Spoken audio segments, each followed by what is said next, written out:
begin whenever you're ready. All right. Second, and I'll be ready to get started. Pull up my notes. Okay.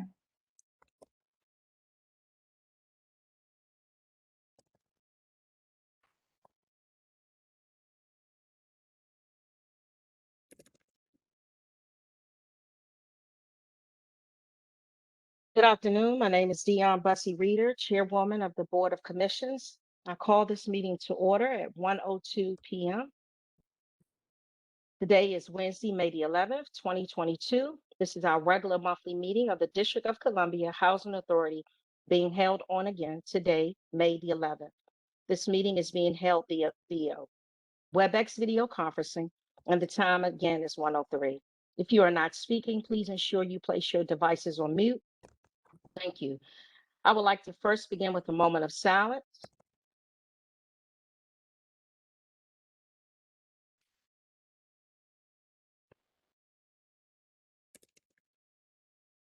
Thank you. Today's agenda is our regular agenda. We have invited members of the public to sign up and speak via website, or those who would like to just to view the meeting can do so as well on the DCHA housing website link Facebook page. Again, this is a virtual meeting, and we have a virtual decorum statement that I would like to read. The Board of Commissioners welcomes constituent input on matters of public concern and offers you today an opportunity to express your views, including spirited debates of DCHA's decision by its management and this board. During the public testimony portion of every meeting, you can share your thoughts. However, we require that members of the public who attend our meetings abide by certain rules of decorum to allow the board to complete our business before you. For this virtual meeting, we ask that you remain muted until you are instructed to speak, and that you do not use the chat to make comments when it's not your time to speak. Members of the public cannot engage in a disruptive conduct or loud, threatening, or abusive language during board meetings.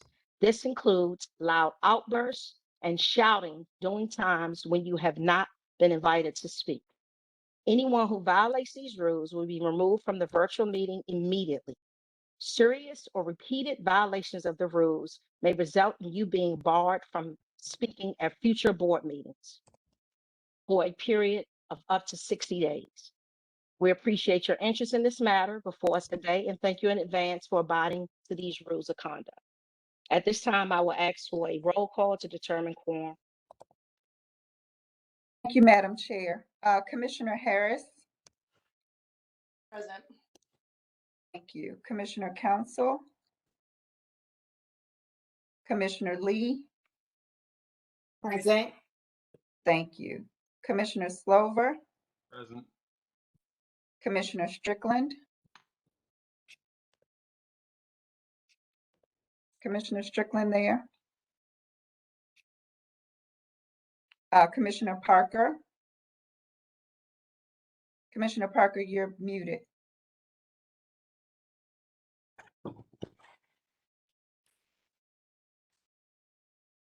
Present. Thank you. Commissioner Hoffman. Here. Thank you. Commissioner Ortiz-Gallo. Present. Thank you. I see Commissioner Strickland has joined us. Commissioner Strickland. Present. Sorry for I had technical difficulties. Thank you. Commissioner Skinner. Here. Thank you. Commissioner Blackson. Present. Thank you. Commissioner Falchecchio. Present. Thank you. And Madam Chair Bussey Reeder. Present. Thank you. You have 11 commissioners present. You have a quorum. Thank you, Alethea. I would like to welcome our newest board member to her first DCHA board meeting. Commissioner Blackson, I am so sorry I do not have my camera on, so you can't see the smile that's on my face welcoming you to the Board of Commission. Someone who we're very fond of and have watched her be an awesome advocate for the families in our system. So I would like to give her a few words, a few moments to speak to the group as our newest elected commissioner for our family. So Commissioner Denise Blackson, please. Good afternoon, everyone. It's a pleasure to be here to continue to advocate for the families of DC Housing Property. And I just want to say hello to everyone. Thank you so very much again. I think I was remiss at our last meeting and I did introduce her, but I wasn't certain. Did I give you an opportunity to say a few words, Commissioner Parker, at our last meeting? You're muted. I may have. I was just double checking. Yes, I'm happy to be here, and I hope to be able to advocate for the residents of our properties and our adventures in financing affordable housing. Thank you all. Thank you so very much, Commissioner Parker. I also would like to take this time to thank our former family elected Commissioner Aquarius Van Gossary and thank her for her many years of service to this board, to the residents of this city. We have a proclamation that I believe we will be reading at the next month's board meeting. Is that correct, Alethea? Yes, Madam Chair, you can do it at the All right. next board meeting. Thank you. I appreciate that. Okay, thank you. So now I would like to move forward and I would like to consider the minutes of the April 13th meeting. Board members, are there any comments or changes?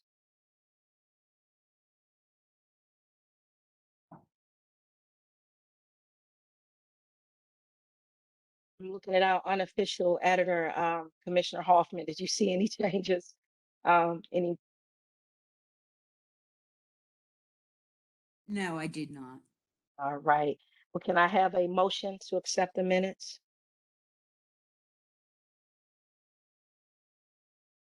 I move to accept the minutes as presented. I hear a second. Second, the motion to approve the minutes. Thank you, Commissioner Harris. All in favor, please say yay. Yay. Aye. Yes. Yes. Right? Any opposed? Okay, the minutes are approved. Next, we will have our executive director's report, Director Donald. And before she go on, I would like to let everyone know early on that Commissioner Skinner will be taking over the board meeting for me at approximately 3:45 p.m. So wanted to let you all know that ahead of time that Commissioner Council is not with us today, who is our vice chair. So I've asked Commissioner Skinner to stand in my stead. I have to exit the meeting at 3:45. Thank you again, Executive Director Donald, please proceed. Thank you, Madam Chair. Can we put up the deck? I'll go through this pretty quickly unless board members have questions.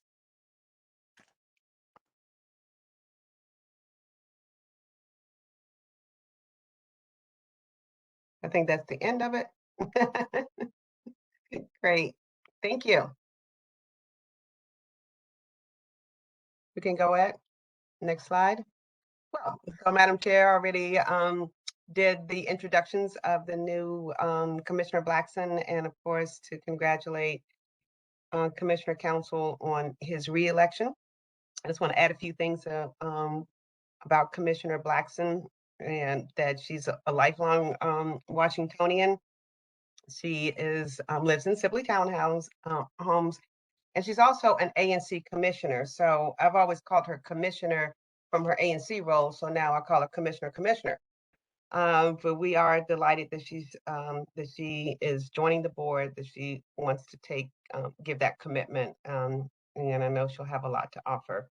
And of course, those of you don't know that Commissioner Council is a former database management specialist for the Navy and a foreign liaison to the U.S. Army. So he's got a great military background, and he has lived in Fort DuPont dwellings for over 50 years. So he's well representative of our residents. What's the next one? I wanted to share an update. I came to you all several months ago now, longer than I had planned, to announce that we were establishing an ombudsman, and in the office of, well, we are establishing that in the Office of Customer Engagement.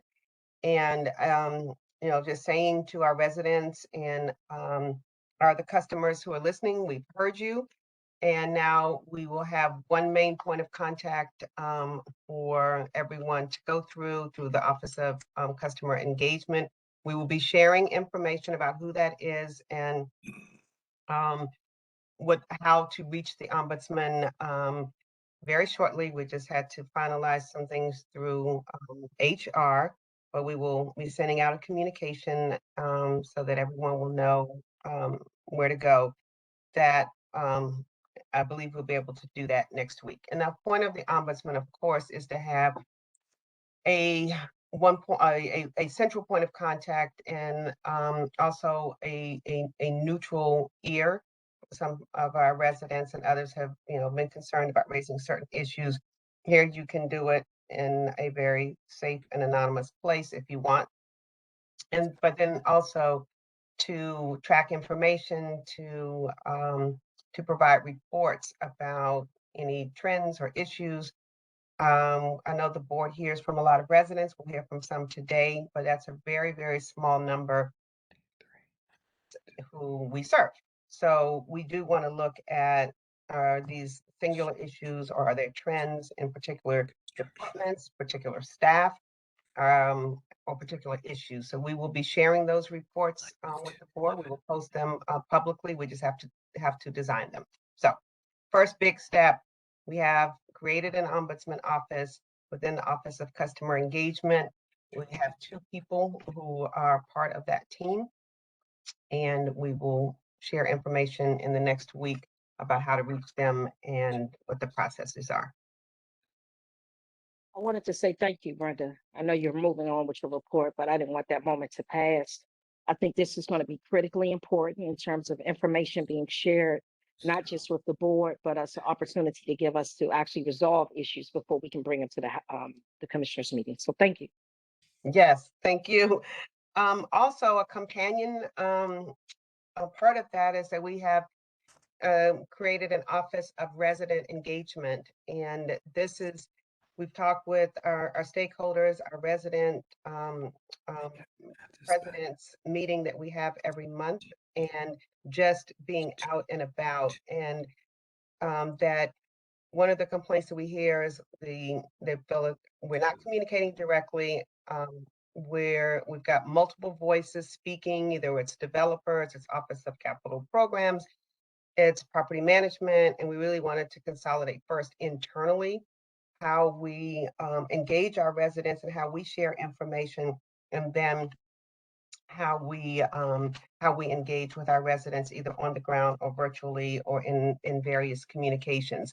So that we already had LaShawn Douglas, who is a member of our staff, who was in the Office of Public Affairs and Communications, serving kind of in that role, but it wasn't clearly defined.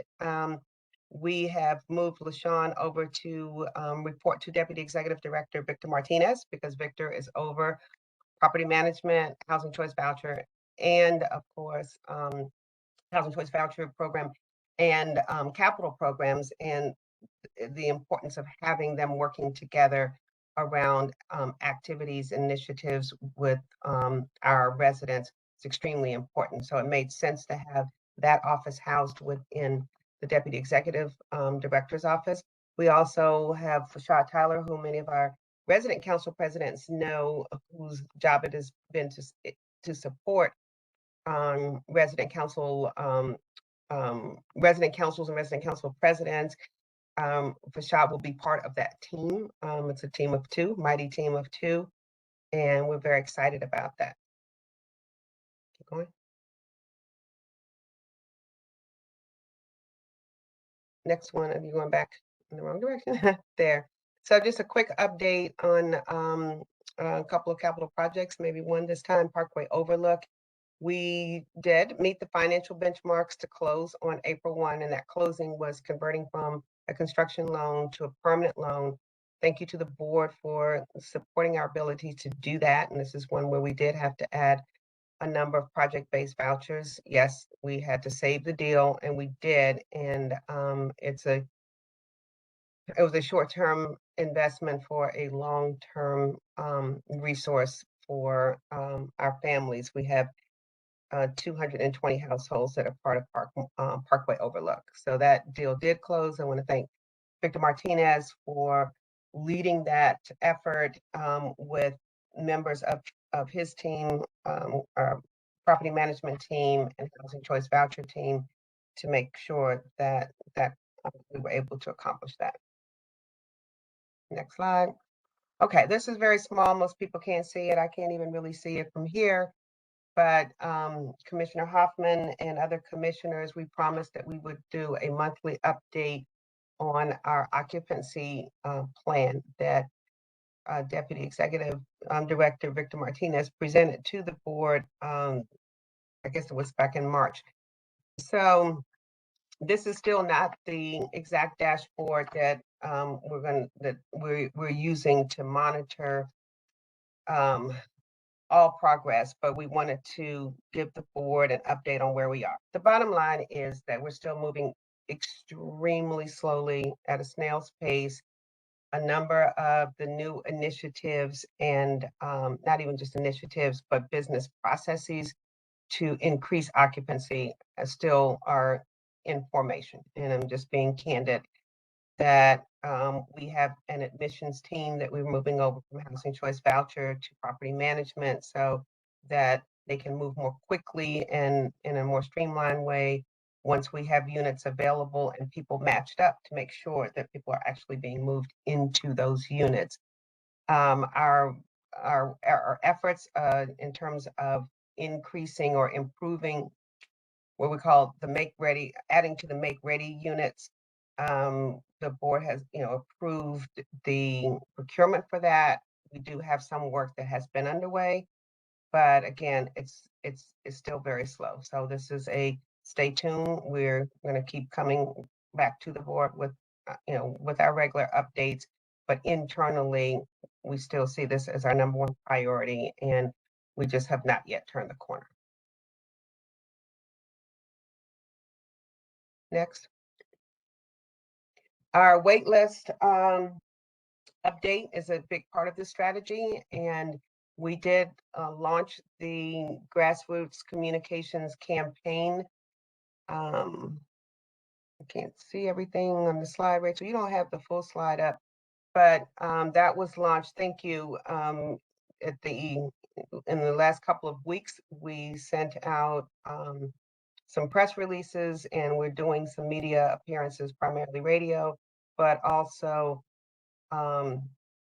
the public service announcements that we have talked to you about. So those have already started.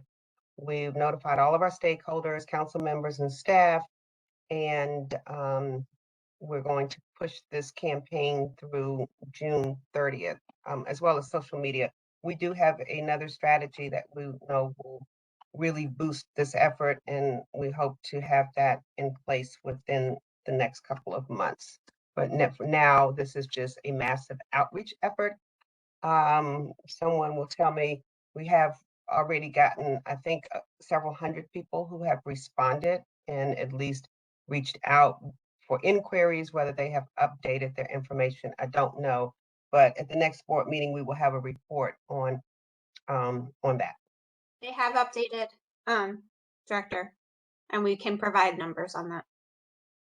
Next month. And next.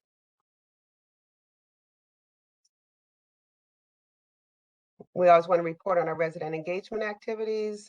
We had a meeting on April 14th with Park Morton residents. We had about 20 or so residents, including those who were on site and those, some of whom have been relocated. Maybe it was about 25 who participated in that meeting, just to give them an update on what the plans are for going forward with phase one. LaJoy Apartments, the staff has met with residents that those apartments are undergoing some renovations and their on-site relocations, and they talked with the residents and also what they can expect over the next several months as those units are being updated. And then on April 28th, there's a meeting with Garfield Terrace family residents to talk about relocation plans for those residents. This was raised to the board in the meeting where we did the preview on the, where we did the presentation on the portfolio review, and to indicate that we are going to be relocating families out of those deplorable conditions. We'll be coming back to the board much later with longer term plans, but we are engaging those residents now. Expect to have that done in the next few months. There are a number of classes going on that are available to our residents. And this was presented at the resident services meeting that former Commissioner Van Gosfried chaired in March. Several board members were there and were surprised at all of the class offerings we have for our residents. So we wanted to just make sure the whole board knows that we have financial literacy classes, credit building, rent reporting, first-time homebuyers workshops. We've got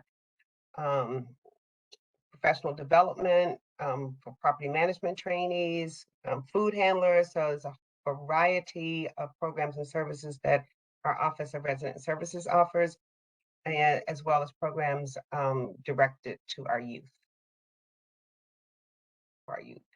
We did have another day of service on April 21st, and that we partnered with the Capital Area Food Bank to sign seniors up for meal distribution, as well as planting a lot of flowers and beautifying many of our neighborhoods. And that's always a great day for our staff to get out. I was really pleased with the turnout.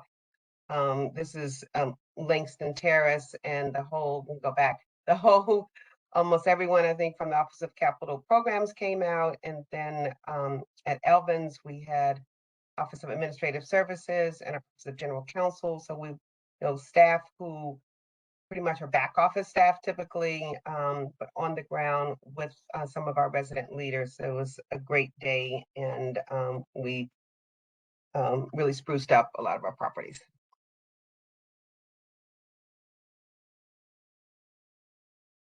We also always want to report on our partnerships. There's Commissioner and Deputy Mayor Palchigio at the ribbon cutting for a wonderful development or apartment building on Liberty Place that is a partnership with a church. It's on the grounds right next door to the church, on the same grounds, and it is beautiful. So we had a chance to meet one of the residents and walk through the building. It's absolutely beautiful and an example of our partnerships, our contribution. Is a number of vouchers, but it's a private development. And I was there as well. So I have a rooftop terrace. So it's a wonderful, really, really beautiful place. Okay. And then our Office of Public Safety participated in the community at Potomac Gardens on April 23rd with some of our providers, Brothers Huddle, Little Lights, and Total Family Care Coalition. And you can see a lot of energy and smiling faces there. Looking ahead, we have, I think, an early June date where we'll be doing a closing celebration on Arthur Capper Sr., which the board approved, that we'll be bringing that project back in our portfolio. And then on June 30th, we will have a wonderful ceremony of appreciation for former Commissioners Van Gosfried, Talia Fario, and Franceline St. Jean Clark. And that's it. Thank you so very much, Director Donald. Appreciate that. Good information. I was just stating to, she hasn't gotten a text yet, to Alethea, that I know you guys do a great job at keeping me informed as much as possible. For some of these things, I definitely want to make sure we have some, I know you send it out, so I'm going to make sure I put it on my calendar so that I'm able to attend some of these events as well. And I'm sure some of my colleagues feel the same way. Commissioner Hoffman, great report, Director Donald. Thank you. Commissioner Thank Hoffman. you. You're muted, Commissioner Yeah, Hoffman. excellent report. I particularly appreciate that the occupancy plans that you will be reporting monthly, you've started now, and your candor about that it's not going as quickly as we would like. I did have a couple of questions. One on the Parkway. Oh, and I'm delighted that there's an ombudsman coming, and I can't wait to start feeling the presence of that person in that position. Parkway Overlook, the 50 applicants who were housed by April something, where did they come from? Are they housing authority clients? Yep, Victor. Yes, they were there, only they had tenant-based vouchers. We converted them to public PBV, project-based vouchers. Just in few cases, they came from other properties. If I'm not mistaken, a handful. Okay, so there, it didn't ease our wait list or anything. No, it did not affect. It was a net effect. Okay, and then on the resident engagement, where are we on Melvo? Please. Yep, great question. Victor, do you want to answer that? Okay, go ahead. Yes, so as the director mentioned in the presentation, we have a new resident engagement team. We've been very active in communicating with our tenants, not only through flyers or even online communication, but in person. So we already have a schedule set aside for most of the year. We're going to be communicating, as we have been communicating with the tenants, letting them know the status of what's going on. So she asked about Melvo particularly. Yeah. Oh, for Melvo, we've already communicated with tenants and given them an update. I'm sorry. I want an update for the board and the public. Last I heard, it was on hold because of Right. some problem. So yeah, so I thought you were asking in terms of the resident engagement. So yes, we did send a communication to them. Here's where we are, and Andre can chime in. We did finally get the HUD approval that we needed from the Fair Housing Office, which was the holdup from being able to move forward. So that did come within the last few weeks. And Andre, can you chime in on what are the next steps? Or Sure, Director. Next steps we'll be coming back to the board to get your approval on submitting the financing plan. We're working with the general contractor to firm up the scope of work. As you know, construction prices haven't increased across the nation, so we're confirming those costs, and we'll have a full report to you very soon.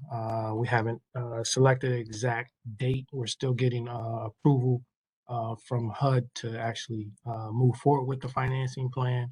But as soon as we get that date, we'll put something on the board's calendar to get your approval to move forward. And what was the problem from the Fair Housing Office? Overall, they were just trying to confirm throughout all of the Melville properties, confirm the amount of 88 units that were going to be provided. And there were some additional larger unit they wanted us to create at the Montana site. Okay. And do you have any idea when the first residents will start to move out? Again, when we come back, we'll have a full schedule that we'll give to you for the entire project. I apologize, we don't have that at this time. Okay, it seemed like they were about to move several months ago, and all of a sudden nothing. And I'm sure they're on tenterhooks waiting to find out what's going on. Okay, thank you very much. Commissioner Slover. Thank you, Commissioner Hoffman. Commissioner Slover. I appreciate it. I just had one comment to something I think I heard on Parkway Overlook.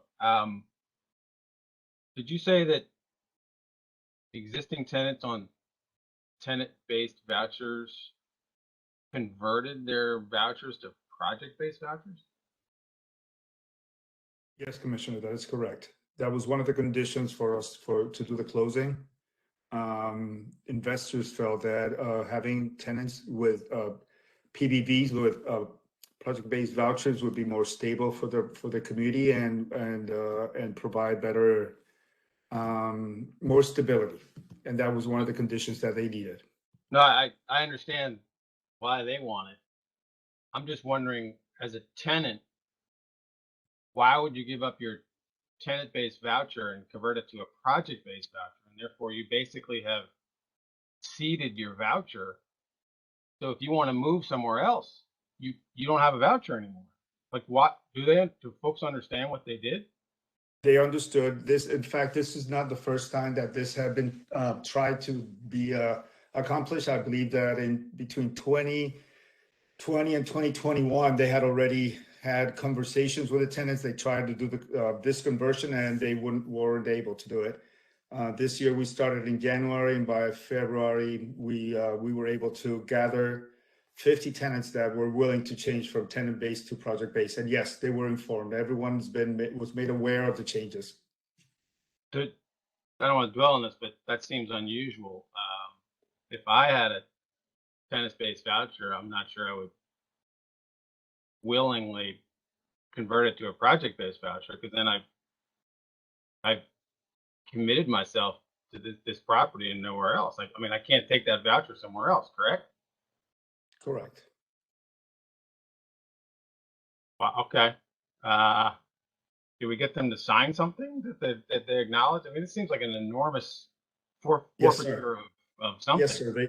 They did. We had to go. We had to do an amendment. They signed off, and they were informed. All right.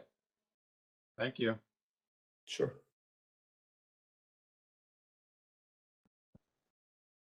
Commissioner Lee, you have a question? Thank you, Commissioner Slover. Commissioner Lee?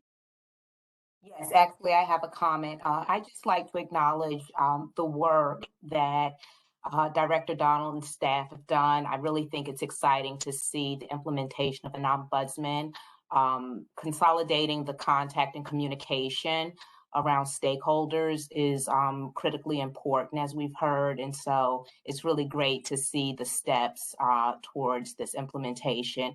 And the resident and employee engagement, it's also great to see that, as well as the waitlist communication, which I've seen a lot of that circulating in social media. So I think you all are doing a pretty good job with getting that word out. So thank you. Thank you, Commissioner. Commissioner Lee, I appreciate that. Do we have any other questions before we move forward with the agenda?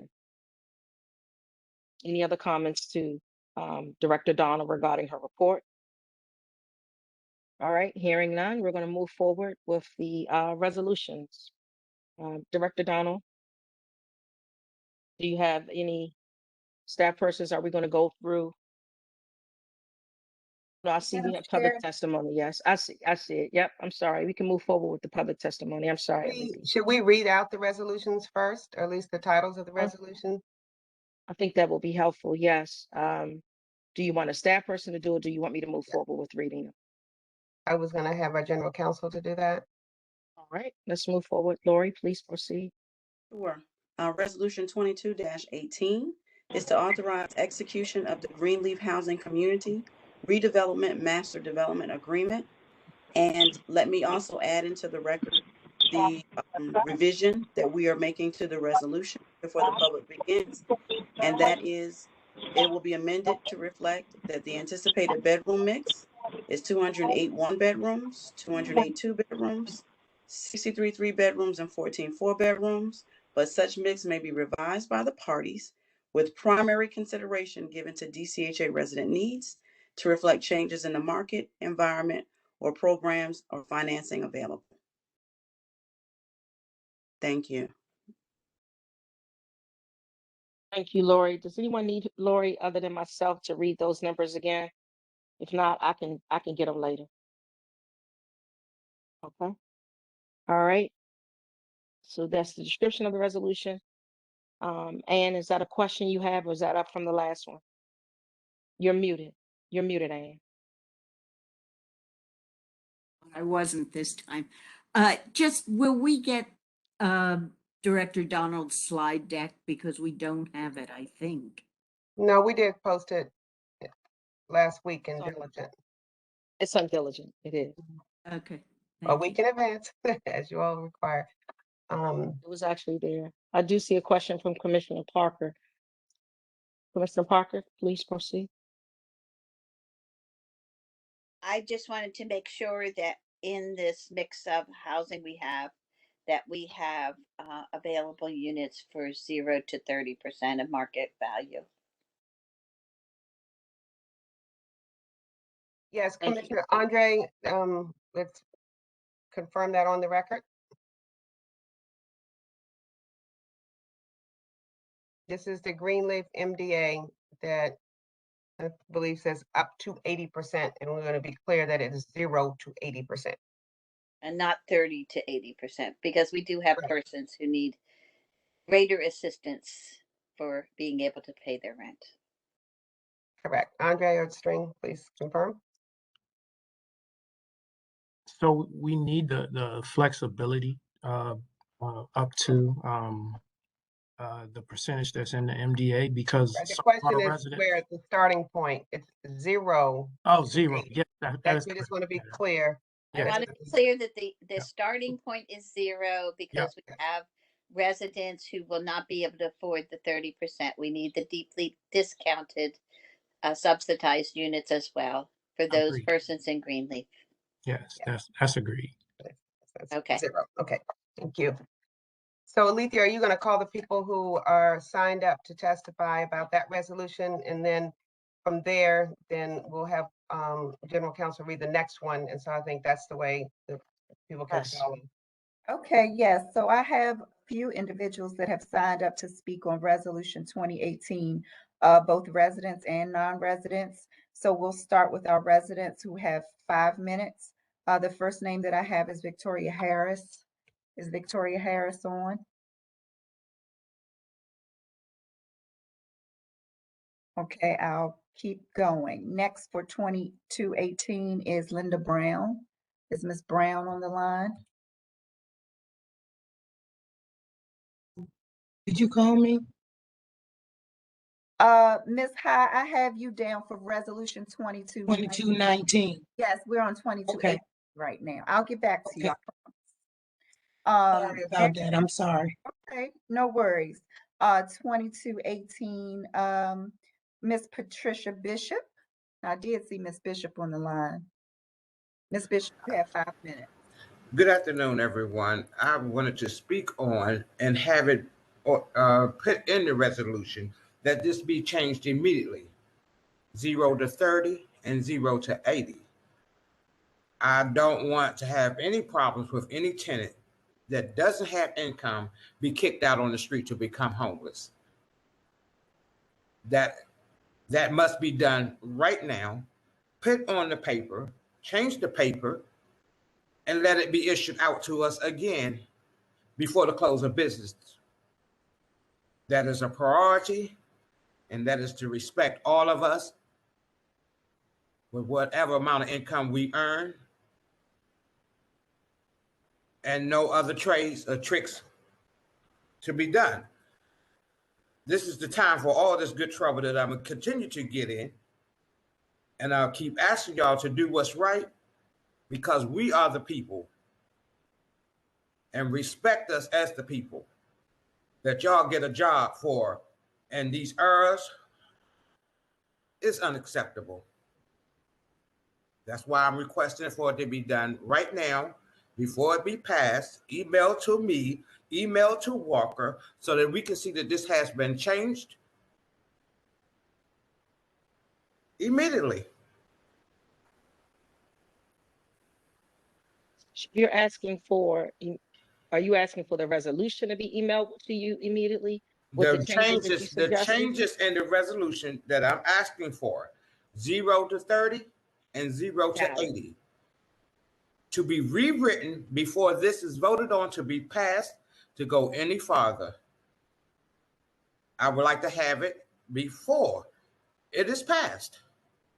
Rewritten. I don't know who made that mistake in that error, but I am here to have it corrected.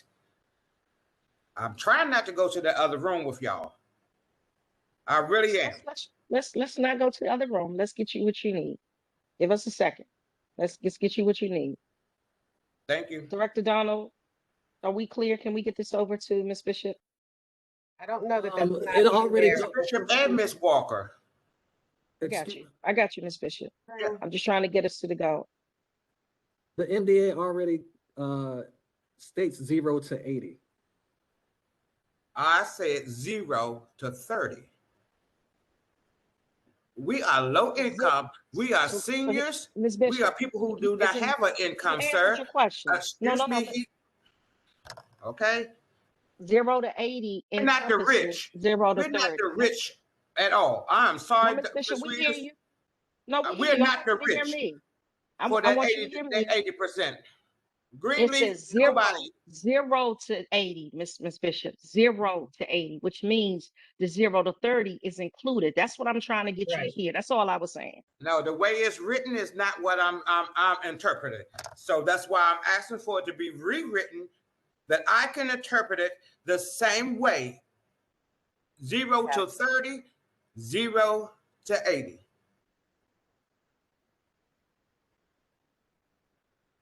Okay. Commissioner Slover, you have not less, none of that less. Well, let me make sure Ms. Bishop is finished with her questions. I don't want to take your time, Ms. Bishop. I see you have a couple of questions from my commissioners. I want to make sure we're able to answer the question the way you see it. Commissioner Slover, were you going to address Ms. Bishop's statement? Or are you asking a new question? No, I want to address this. I think the issue that I keep hearing from the agency is that we need to go from 0 to 80 for the very few over income individuals that we have. What is that number, by the way? What's the percentage of our population? I mean, it causes a lot of confusion in the 0 to 80. I'm just wondering how many people are in that above income. Mm-hmm. I'm not sure if we have that, but if we did, it would just be a point in time number. So Greenleaf is a multi-year project, right? And even though no residents are going to be displaced, their incomes may change over time. So let's say someone who is at 0 or 30% now, and their income, they're not at 0 or 30%, but their income may increase, which we hope it does over the years. And so that then when it's time for a new unit and they have to get recertified, then they would be over income. That happened, as you all heard very eloquently and passionately, in Lincoln Heights, and residents were over income and weren't able to choose some of the other units. So this is standard language and HUD language anyway that allows us currently now to go up to 80%. So it's the full range, Ms. Bishop. It starts at 0. So everyone who is at 0 gets swept in. And so it goes up. It depends on the individuals, where they fall in the spectrum. I'm not saying anything about the future, excuse me, but right now there's an inflation. People don't have in Greenleaf any type of money to pay 80% of some income. Y'all need to realize this.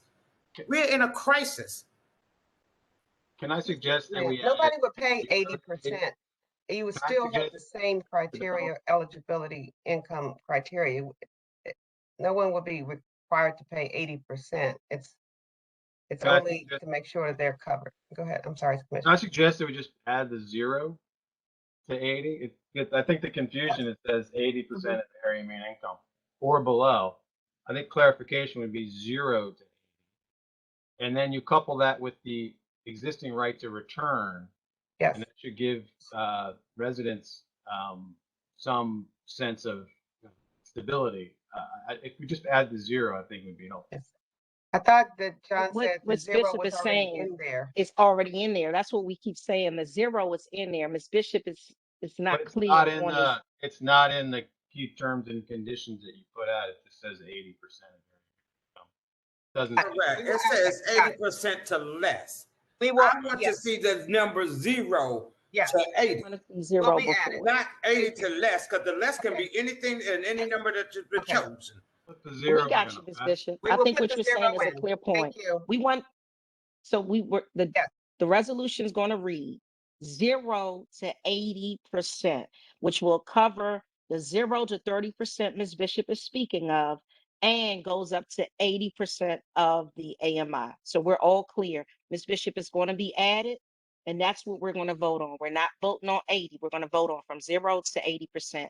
Commissioner Parker. I can, Madam Chair, General Counsel can Yes. correct me if I'm wrong, but the resolution is about approving the MDA. It doesn't list all 1,000 terms in the MDA. We will commit to, and we will get the piece of paper, the summary of the terms and conditions, and add the 0. We will make sure that the 0 is in the MDA, but it's not added to what it's not an amendment to what the board will be asked to vote on today. That is correct. That is not part, the key terms are not part of the resolution. They're not included. They were provided previously so that, again, everyone could be able to see the revitalization plan and understand what would be part of the MDA. And so they are part of the key terms. We will revise that so that that will reflect the accurate information of 0 to 80%. But that is not included in those numbers. There are no numbers in the actual resolution that you all are voting on today. I'm sorry, maybe I'm misunderstanding what I received, because it is in there. So this resolution, Yes. is It was a resolution summary of the 22. terms, Ms. Bishop, so you all would be. Yeah, I wanted before this be passed. I'm not about to be confused to have my tenants confused on nothing that I'm asking for. I'm sorry. This is what I received. Yes, ma'am. We and agree. this is what I'm asking to be done. Ms. Bishop, I agree to do that. We will get it to you today. We would just amend that terms and conditions sheet. Before y'all vote on this resolution, it is in that resolution. Yes. Before you vote on that resolution, I want to have it changed, rewritten to 0 to 80% AMI. I am not backing down on this whatsoever. I am not.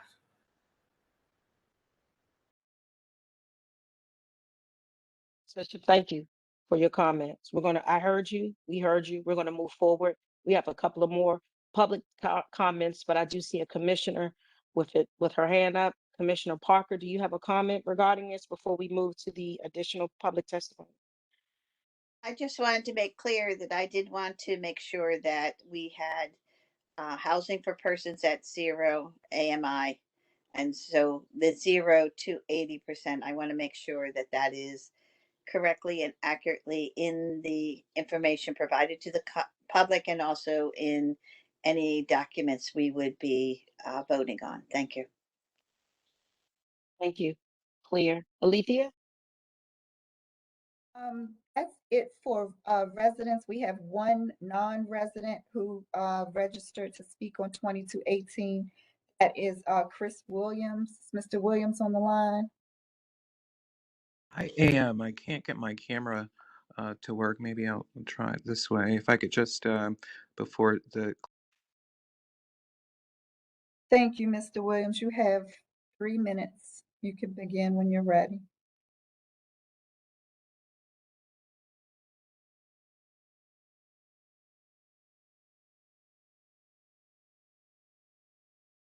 Okay, I'm on. My video is not going to work. I hope that's okay. That's fine, sir.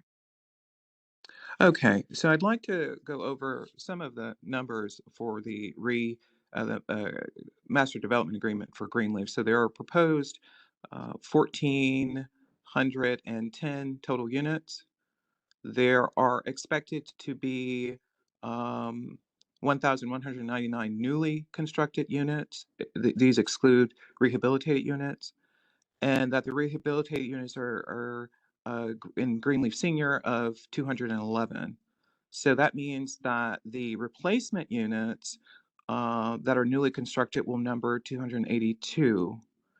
That also means that the over 75% of the newly constructed units will be market rate, and 25% will be replacement units. As was just mentioned, 100% of the replacement units will range from 0% to 80% of area median income. And that's a huge problem because when we say replacement units, we're really not talking about replacement units for the residents that are currently there. We know that typically public housing residents are at 30% AMI. The average Black household income in DC is between 50 and 60% AMI. And so this is allowing really for market rate rent to be renters to be considered a part of the replacement units, and that's problematic in many ways. And you may know that I sent a table of current AMI figures. They of course changed the language recently, so now we consider it MFI, but this would allow for an individual making $54,000 to be to qualify for the replacement units in Greenleaf. That's a major issue. The other issue is that when we look at the phases, so phase 1 has 211 replacement units. Phase 2 has a maximum of 156, but we are not really told how many what number of replacement units will be in each phase. We're only told that it will be no more than 35%. So as the project progresses to phase 3 and 4 and phase 5, that's where it becomes really problematic because the record of the Housing Authority has tended to show that those replacement units are not restored, particularly for later stages. So this project has a number of concerns. I will also note that the board had given the administration until April 23rd to enter into an agreement. And so our discussion here on May 11th is well beyond that deadline. So I ask that the board vote no against the master development agreement for Greenleaf. Thank you, Mr. Williams. Your time is up. Thank you so very much for your comment. Any other board comments before we entertain a motion? Hearing none. Oh yeah, are you asking for comments from the Any board? other comments? Yep, I am. I'm asking for. Anybody else? I'll go first if less people want to go. All right, go right ahead, Commissioner Slow. All right, I have no questions, just something I want to read into the minutes. For the first time ever, probably, the board was given the key terms and conditions of a master developer agreement before considering it for approval. This information provided to be very telling and sheds light on why the agency's existing public-private mixed finance projects have all taken so long and been so disruptive to the lives of our residents. 17 months ago, through Resolution 2020, the board, in a 5-4 vote, gave the agency authority to negotiate terms and conditions with the selected development team procured through an RFP process. I voted against it because the agency had not provided specifics on the deal structure or financing. Over the last 17 months, it's hard to tell what progress has been made, although I'm sure progress has been. What is clear is that we still don't have a detailed financing plan for the entire project. We don't have clear-cut roles and responsibilities. In short, nothing material has happened that will allow me to support this today. What we do know is that after 17 months of negotiating, the agency is asking the board to turn over control of this valuable piece of land to a development team that has not yet even determined if this is a viable project for themselves. And now will be provided another 150 days to determine that. There are no firm timelines and little to no real recourse for the agency to change developers if things get off schedule. This is exactly the same plan we followed with Berry Farm, Park Morton, Arthur Capper, the list goes on. The results speak for themselves. Thousands of people displaced with no idea when or if they will return to the property. With all of our mixed finance deals, have in common is DCHA entering into deals without any upfront agreement on who will pay for what, when it will get done. Entering into agreements that are not resident focused and puts the majority of the burden on DCHA. Entering into deals that we cannot easily exit if things go wrong. It would be irresponsible for the board to allow the agency to enter into yet another agreement like the ones we've been asked to approve today. Last month, when the Berry Farm resolution was considered, the board fell back on the usual excuse used when approving a deal that may not be in the best interest of our residents. The excuse being they were not there when the deal was approved, it's been around for so long, and we need to move on this long stalled deal. Well, that excuse doesn't work on this one. This is the moment of approval, the moment we see control and give up all leverage. This board needs to do what past boards have not.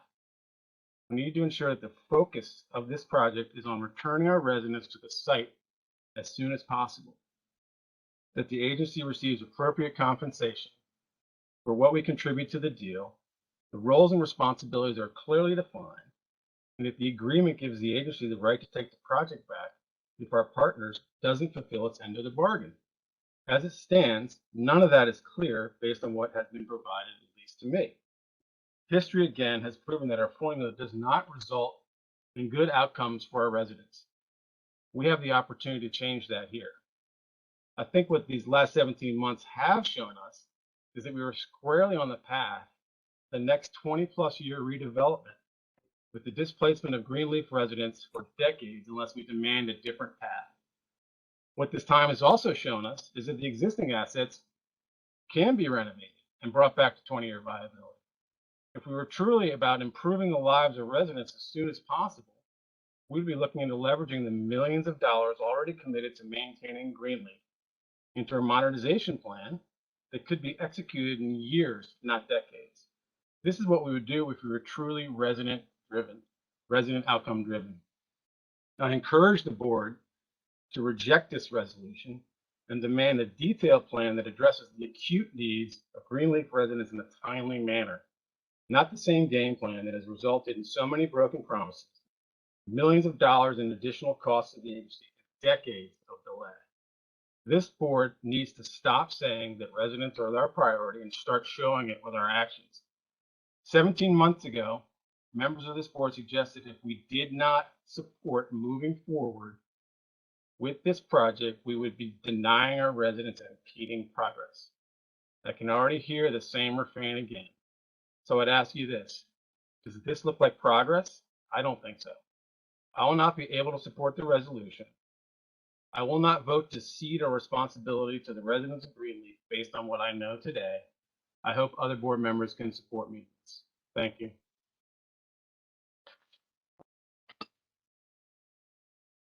Thank you. I see you, John. I want to make sure that, okay, John, you can move forward. You had a statement. Stream or Commissioner, I'll check it out. I'm sorry, Mr. Stringfield. I apologize, you, sir. Okay, I saw I'm your sorry. hand up. Commissioner Slover, with all due respect, I think there were a lot of inaccuracies in your statement.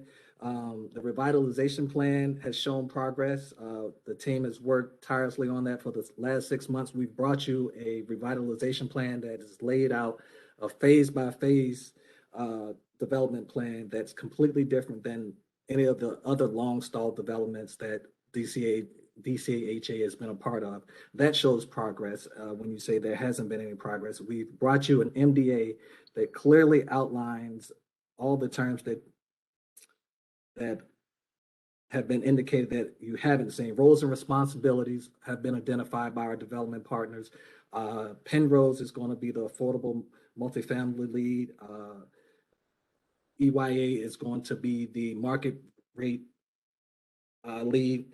The timeline, the critical path is in the NDA. That's in section 7 of the MDA, and that outlines not only very specifically what the timeline for phase 1 in the timeline will be, and that critical path gives the teeth to the remedies that DCHA is able to hold our development partners accountable for. In the event that they are not keeping up with the timeline, we have several remedies, one being to give them an opportunity to cure. And if they don't cure, they they lose their development deposit, as well as any fees and costs that they've outlaid in the first phase of development. So, and can we exit the deal easily? I don't necessarily know if any development deal is easy to exit, but we do have provisions in place that allow us to hold our partners accountable. One, that allows DCHA to continue with this progress. And again, it's phase by phase. And that's the difference between the projects that we've had previously and the ones that we have now. Phase by phase allows us to take over a phase as well as to terminate the development partners for the entire agreement if they fail to hold themselves accountable to the timelines that we put in place. I appreciate that Thank you, response. Mr. Strickland. Go ahead. Can Go I ahead. respond to that real quick? You Arthur can, Carroll, and then I have a comment. Arthur Capper Carrollsburg, exactly this same program, and that's 20 plus years. And 20 plus years later, we still haven't delivered, 30% of our units. And so we have done this before, and it's more complicated. These are all very complicated things to do. And I just fundamentally disagree with you that we have these hard timelines and we're going to hold people accountable for it. When we approved this in 17 months ago, the board made it very clear they wanted a no go decision within 6 months, which turned into 17 months. And so if that's an indication of how long it's going to take to get things done, this project's going to take a really, really, really long time. And you have only provided a financial plan for phase 1 of 5 phases. That financial plan does not include any subsidy requests from the agency. So it is not a complete financial plan. It's not a complete picture of what we are exposed to. The problem is that we get so far along and we have to return these units. It's imperative. We get to the point where we have no choice except to accept what we are being asked to provide. We put ourselves in this box time and time and time again. Berry Farm last month, Park Morton this month. It's the same story. This is the same game plan. I don't see fundamentally any difference. It's going to prevent a future board from being put in the same position. One fundamental take a difference, comment? Commissioner Skinner, Commissioner Sclover, is that each phase we have committed that we will bring for approval financing plans for each phase. And that's something that you all have asked for. And that's something that we are committed to, Director Donald is committed to. And we plan to bring financing plans and any movement for whether it be RED applications, demo dispo applications for each phase to the board for approval. I guess what I'm going to say, the last thing I'm going to say is, at that point, it's been so long, we have no choice. And then I'd rather have now what we're committed to, or at least understand better what we're committed to in terms of subsidy, in terms of contribution, in terms of land value. Some basic idea today. What you're telling us today is it's all to be determined. That is where we get in trouble. No, it's not all to be determined. We have estimates right now, and what we're requesting for is to move forward with the MDA. And the first 150 days after signing the MDA, we will go into a feasibility study, and the feasibility study will allow the first phase to have its final financial plan in place. So that's what we're asking for right now. And as far as I'm sorry, Commissioner. I'm sorry. You're fine. Thank you. I'm gonna take my meeting back over if that's okay with you all. While I appreciate the very robust dialogue, Mr. Stringfield, thank you again for your comments. I'm going to make a couple of comments. I reserve the right to be able to do that. And then I'm going to give Commissioner Hoffman an opportunity to speak. A couple of things I want to bring some clarity to that you made a statement about, Commissioner Slover, and we do this often with our residents. And I don't want to mislead people. One, there will be no displacement at Greenleaf. We have to stop using that language. It sends the wrong message to our residents. Greenleaf residents, you will not be displaced. That's not going to happen. I want us to be very clear on that, so we're not continuing a statement that's untrue. Second, Commissioners, 17 months ago, we did not have the staff of people we have today. 17 months ago, we do not have the staff that we have today. I am not going to continue to entertain what occurred that Brenda Donald and her team is trying to fix. We talked about this at our last meeting. Give her an opportunity to have a new deal before we complain about what she's trying to fix that her predecessor broke. And that's the end of that. Finally, we are very clear that we have asked for financial plans. Thank you, Mr. Strickland, for that reminder. And the team is providing us that information at every step of the way. Let's give the right information to the residents that's listening. Let's not continue to perpetuate negativity and false information. I am not going to allow it under my leadership. So I wanted to be clear on that. While I appreciate and value the long-standing commitment that Mr. Slover and Minnie has made to this board and the work and the things that you've seen undone and not done, we are moving forward with a new path, and we've seen a lot of change. Miss Commissioner Hoffman, you have an opportunity to speak, and then after you, when your question is asked, if you have any, I will turn it over to Mr. Strickland, and then I'm going to ask for us to move forward. We're going to have more public testimony. I think it's best that we continue the testimony on all of the resolutions, and then we'll take a vote. Please, Commissioner Hoffman. Yes, I wanted to know how many of the seniors who were living in lousy conditions have been moved within Greenleaf Senior to better units. I will check on that and get back to you in a few minutes. Thank you.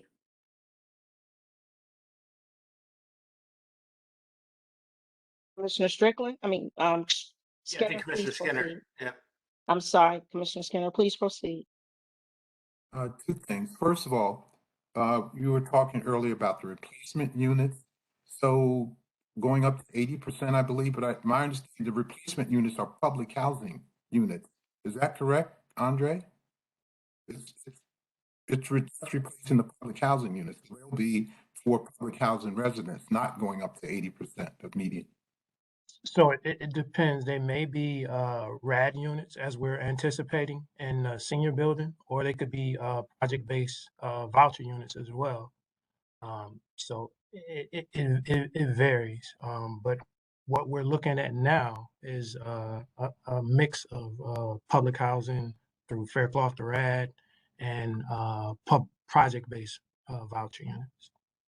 But all the current public housing units will not be displaced. They will have an opportunity to stay in the existing development or new units, same public housing rents they're paying now. They're not going to be, the rents are not going to go up. That's the bottom That's line. correct. Residents will continue to pay 30% of their income. 30%. Right. Okay.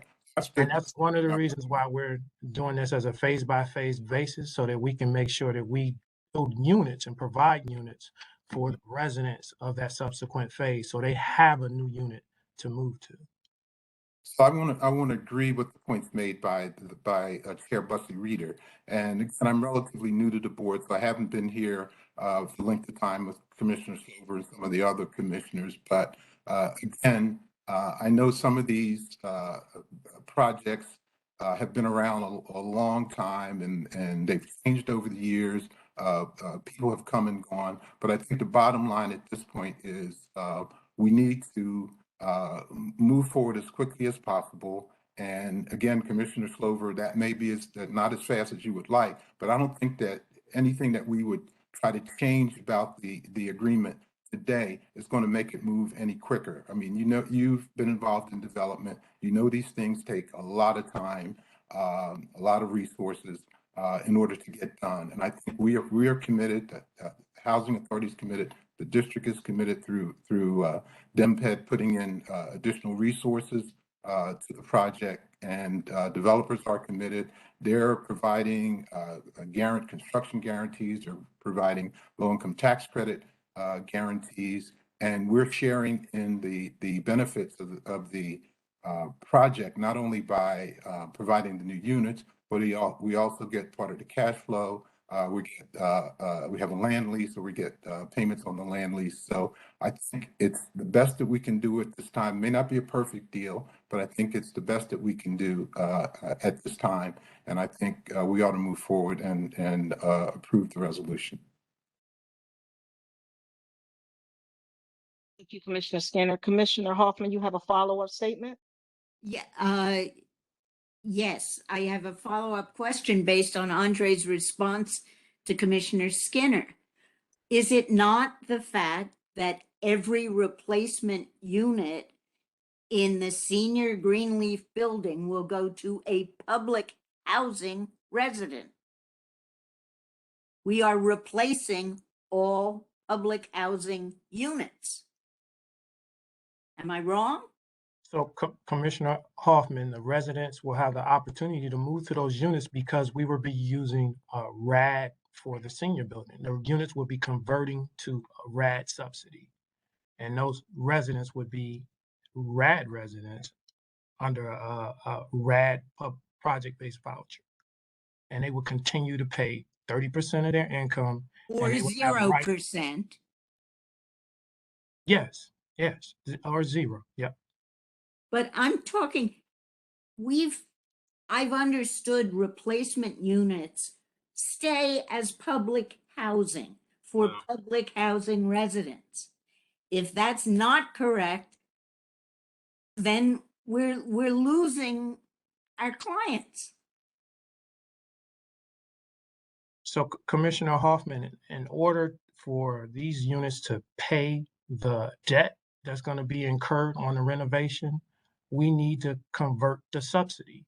And that's what RAD does. It allows units to pay debt service. Public housing units cannot pay debt service.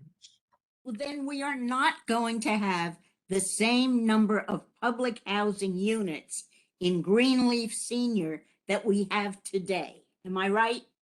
That's correct, but we plan to replace all 493 units with a new subsidy. For all of the public housing residents. Yeah, I think the terminology, I think there's a mix in terminology. I think that's exactly the same. That 100% of the people going in are going to be those 0 to 30% are residents. The terminology between RAD residents and public housing is a HUD terminology. It's a financing. We want to know. I think so. Andre is saying that these people, we have to put higher income people in here because they have to pay the debt. That's not what he said. That's not what he said. Okay, let me, again, Andre, let's make sure that we're clear, because that's not what I heard, but that's what Commissioner Hoffman heard. So let's clarify that. Chris, you are not getting an opportunity to speak. My apologies. It's now time for you had your public testimony, so you can put your hand down. And Commissioner Parker, I will go to you after Commissioner Strickland. Y'all got me confused. I'm sorry. Andre, please. Sasha, are you trying to get in? I was going to, yes. My name is Alexander Serna. Oh, I'm sorry. Please clarify that. Introduce yourself and let's clarify that for the record. Thank you. Yes. Hello, everybody. Alexander Serna, OC, DCHA, Development Manager. Yeah, just to clarify. So what Andre is saying is we're switching from Section 9 to Section 8 platform. And generally, it will be the same clientele. It's just a different subsidy. So and under RAD requirements, everybody that's currently there will have to return. That's a requirement and have a place to stay. So there's no concern about displacing anybody or putting any higher income residents. It just switch of the platform from Section 9 to Section 8. And that's all we're doing. There's no, it just terminology is getting everybody confused, but we're not, it's the same clientele, it's the same residents, it's just a different platform. But if there are residents there now who don't stay for whatever reason, I mean, half of them have been moved out already, so there's not a whole crowd there. Will the rest of the people who are brought into Greenleaf Senior be public housing residents? That's not correct. What Andre said. We have a long list, a wait list of residents that will be placed into those units.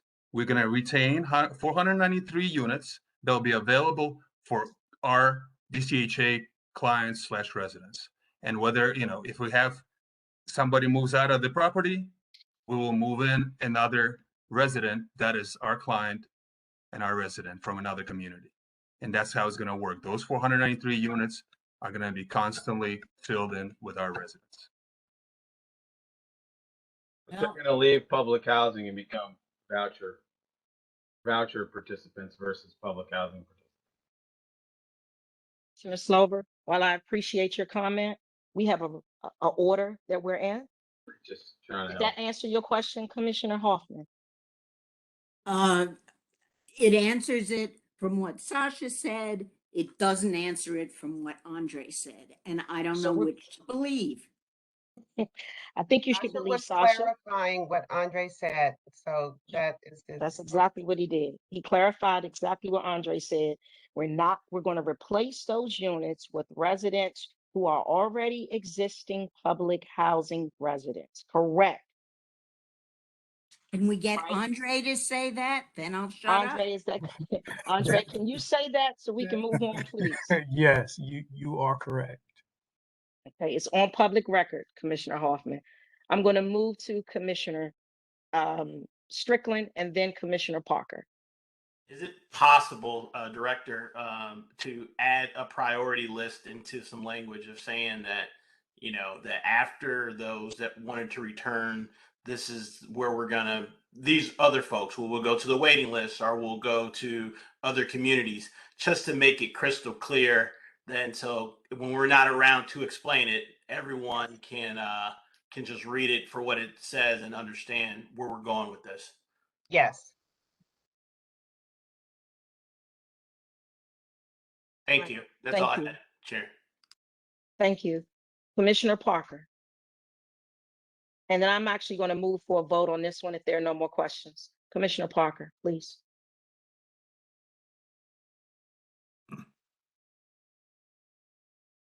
You're muted, Commissioner Parker. I see you, Commissioner Hoffman. I see you, Commissioner Skinner.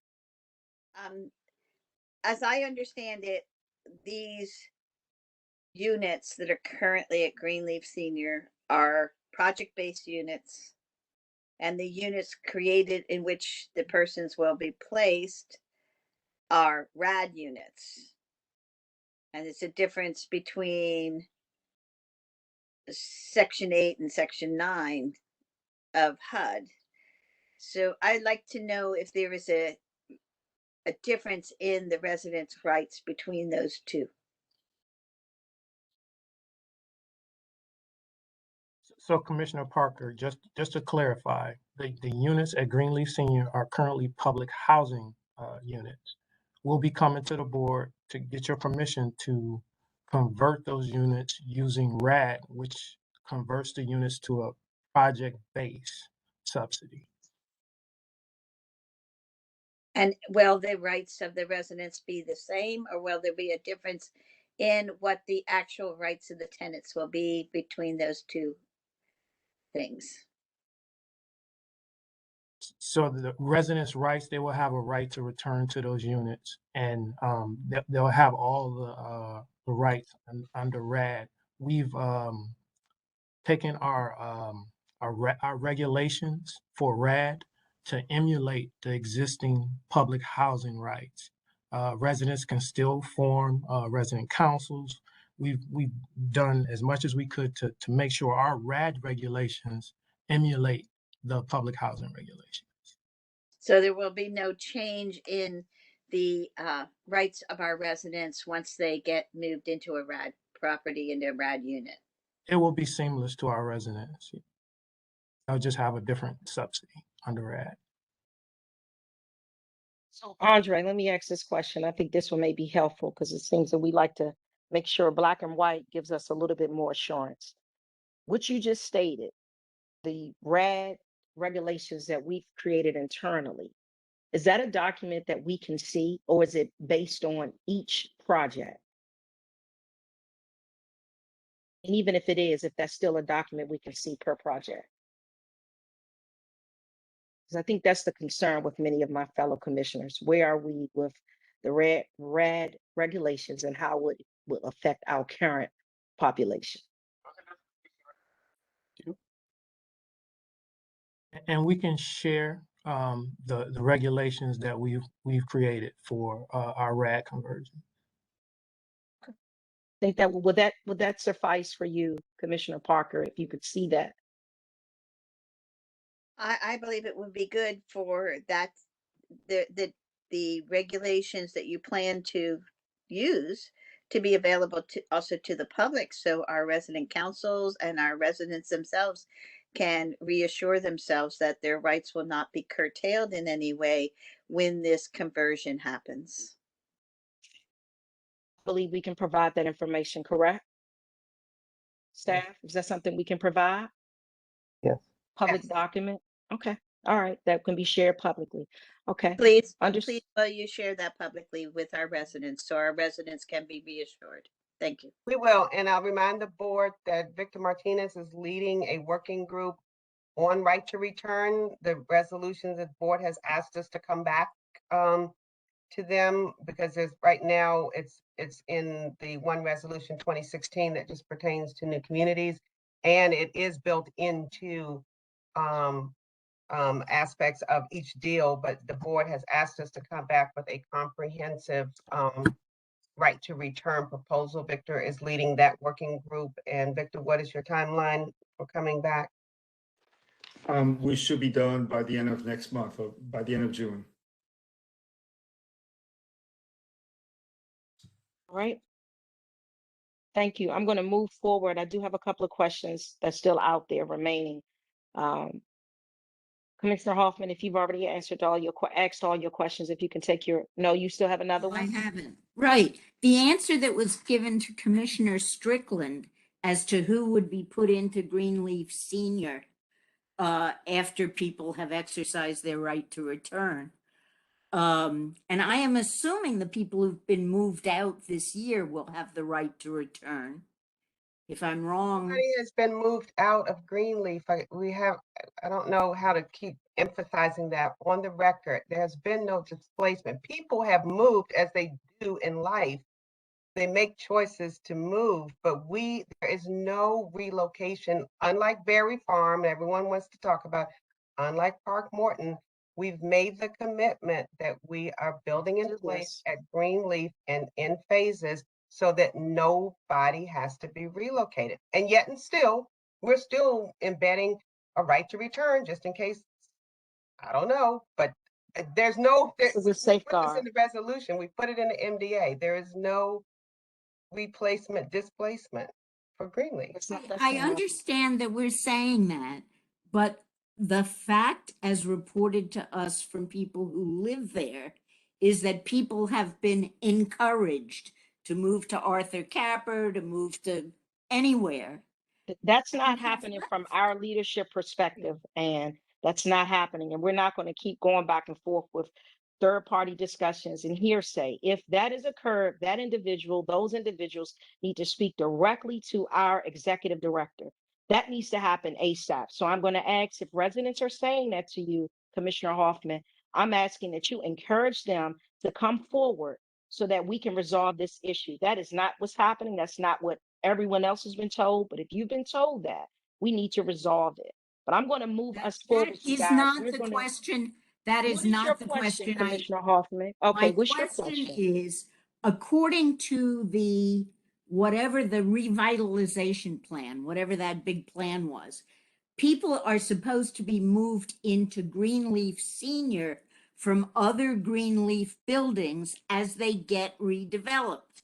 Is that still the plan? Yes, Commissioner Hoffman, we would like residents that already live on Greenleaf to have the opportunity to move to redeveloped units in Greenleaf Senior. Yes.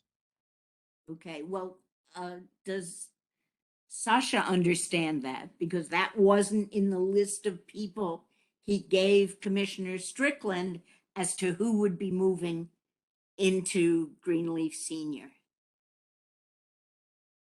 Yeah, yes, Commissioner, he understands. He was just elaborating on the fact that if Greenleaf residents don't want to move into Greenleaf Senior, then we could move to other public housing residents that are on the public housing waiting list. Okay, because the whole question of no displacement was based on moving people from places that are being torn down into vacant units on Yes. Greenleaf. Correct. Okay, gonna hold you to it.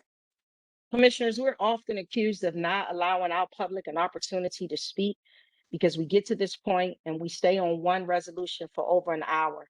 I'm going to move us forward and I'm going to ask if there are no more final questions. I'm asking for a vote.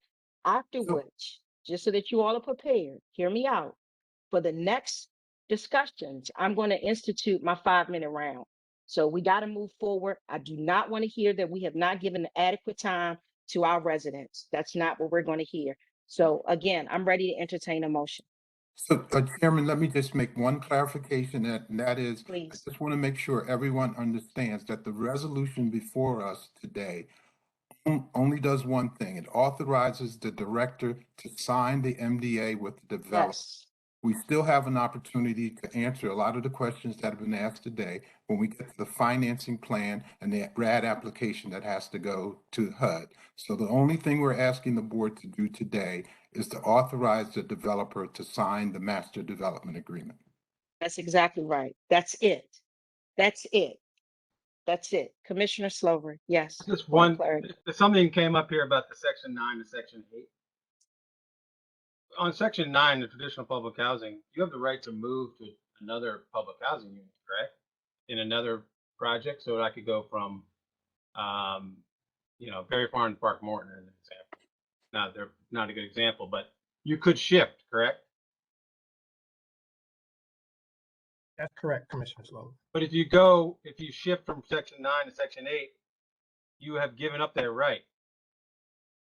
So you are stuck at Greenleaf Senior if your building gets ratted and it's not working out for you, which we see a lot. People want to move buildings. As you said, people move in life.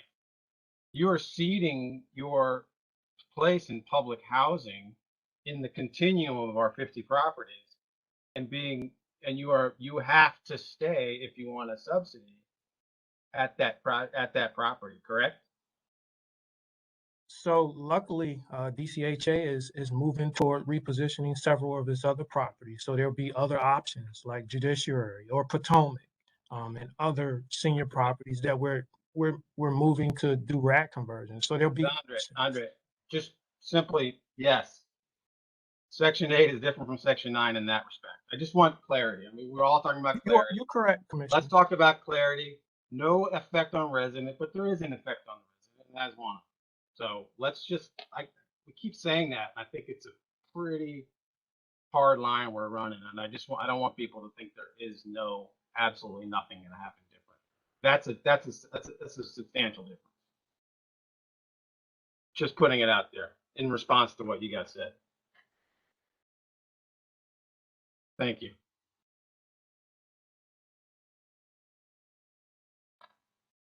That's all. Thank you. Commissioner Skinner, do you have your hand up? If not, I'm ready to entertain. No, I'm done. I'm done. All right. I'm ready to entertain a motion.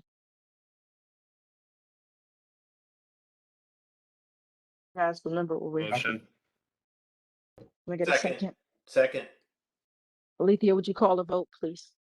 Thank you. Commissioner Strickland, Yes. Commissioner Skinner, Yes. Commissioner Ortiz-Gal. Yes. Thank you. Commissioner Blackson, No. thank you. Commissioner Harris, Yes. thank you. Commissioner Lee, Yes. thank you. Commissioner Falchecchio, Yes. thank you. Commissioner Parker. Commissioner Parker, I hear your response. Yes. Thank you. Commissioner Slover, No. Commissioner Hoffman, No. and Madam Chair Bussey Reeder. Yes. Thank you. You have 8 yes, 3 no. The resolution is approved. Thank you. We're moving forward to resolution 2219 to authorize the execution. I'm sorry, Lori, I'm doing your job. Please forgive me. Please proceed. It's okay. I apologize. Resolution 2219 is to authorize the execution of documents to enable a closing for financing the redevelopment of Park Morton Phase 1. Thank you. Is there a brief description further that you would like to provide? Brenda, is that good? If you need to go any further, I think the board members are clear. If not, we can move forward.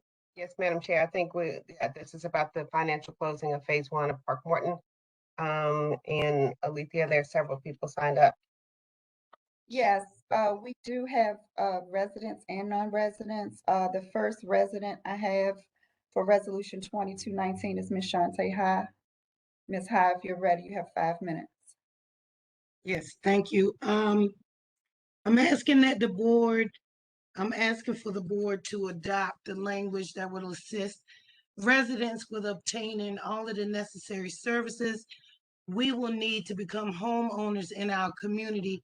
This includes, but is not limited to, capital investment grants to give to all of the DCHA and HCVP voucher resident business owners, resources to assist new business owners that do not meet the 3-year criteria for taxes to apply for certified business enterprises or CBE, small business enterprise SBE, women's business enterprise WBE, woman-owned small business WOBE, minority business enterprise MBE, disadvantaged business enterprise DBE, the service disabled veteran owned small business SDVOSB, and certified number 8A as an Apple small business certifications. This will assist resident owned businesses to obtain contracts, thus moving us towards self-sufficiency. Next, there must be a 0% to 30% MFI units at Park Morton to assure that the disabled, seniors, and single mothers between jobs will allow to be return home. There needs to be a program implemented for families with 30% MFI to be able to purchase a home. There are working families that will never be able to afford more than 30% because their job doesn't pay a living wage. The resident council will be included in all correspondences pertaining to Park Morton's redevelopment, all meetings, relocation of residents, and their right to return. And the resident council is not, I repeat, is not in agreement with the Move to Work program plan. Changes need to be made before total displacement happens with our residents. And I will be submitting testimony with that because I attended yesterday's meeting. Thank you. So I'm asking y'all to table this until y'all implement this. Thank you. President High, it's possible for us to get what you just stated. Is that possible for us to get that electronically? I was trying to write notes, but I know you're on a limited time schedule. Yes, ma'am. I can send that to you. I mean, my email in the chat, and if you could, I would like to see what you're proposing. Thank you. All right. All right. Next, Alethea. So next we have a number of non-residents that have signed up for 2219. The first we have is Scott Brown. Is Mr. Brown on the line? Yes, I'm here. Thank you. Please proceed. You have 3 minutes. Great. Hello, everyone. My name's Scott Brown. I am a neighbor of Miss Shantae High. I live right down the street on Park Road. Been working together with the Park Morton Equity team for over 2 years now. And I'm here to advocate for a couple amendments to Resolution 2219, sort of echo some of the things Ms. High just shared. I want to just, in addition to the direct requests that were just made, I just want to give a little bit of background. So we've been advocating with the DC Council for a lot of different equity demands, as well as DCHA for years now. Recently, we're hopeful that the DC Council will finalize and approve in their budget a $300,000 4-to-1 savings matching program for Parkmore residents to start building up some savings for homeownership opportunities. We think this is obviously a huge opportunity for residents to be able to start to gain some financial independence, which I know is a huge goal of many of us here. But in order for residents to have money to be able to save, they have to actually make some extra money, right? Most of the residents are living paycheck to paycheck. And so in order for this really kind of first of its kind savings matching program to function, we believe that a great opportunity here is for residents to be able to get additional work with this project specifically.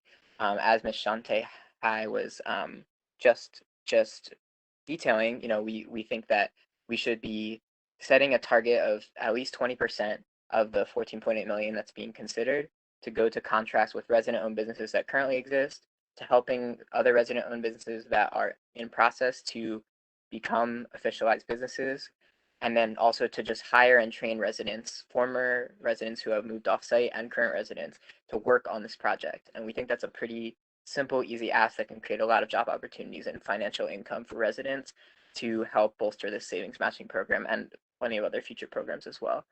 So that's the first request. In addition, we would like there to be funding allocated towards the creation of a resident management corporation, which we were promised by the previous administration. The paperwork was moving forward, and then everything was dislodged as the transition administration happened. We want that to be funded and to move forward so that residents can have that agency to manage some of their own property and to receive funding. And finally, we want to talk about the right of return. That we believe that residents, not just since 2014, but in accordance with 1606 about the right to return, that resolution, that residents back to the original developer being chosen, which is in 2007, should be given the opportunity to return in phase 1. And we know there's only 43 replacement units, so we want there to be a formalized process for anyone else who has taken a voucher to be able to return with their voucher and be given first right of refusal to any of the AMI units before they're put on the market. We believe that's simple equity, right? That people who have been waiting for years now, with delays and delays and delays, to just return home should be given the opportunity to do that as soon as possible, not in phase 2, not in whatever other phases, in phase 1. It's simple, it's easy. All of the financing still gets accounted for. People still get their money. Just use the vouchers, get people home. That's all we're asking. I hope that those two very simple asks to give people job opportunities and financial income, and to give people the opportunity to return home as soon as possible can be seen by this board as valuable things, not just for y'all and your project and the goals of your project to serve your resident, but for the community as a whole, to honor Mrs. the Scott, residents here. Thank you. I allowed you to go way over your minutes. I just wanted you to finish. Thank you so very much for your comments. Thank you.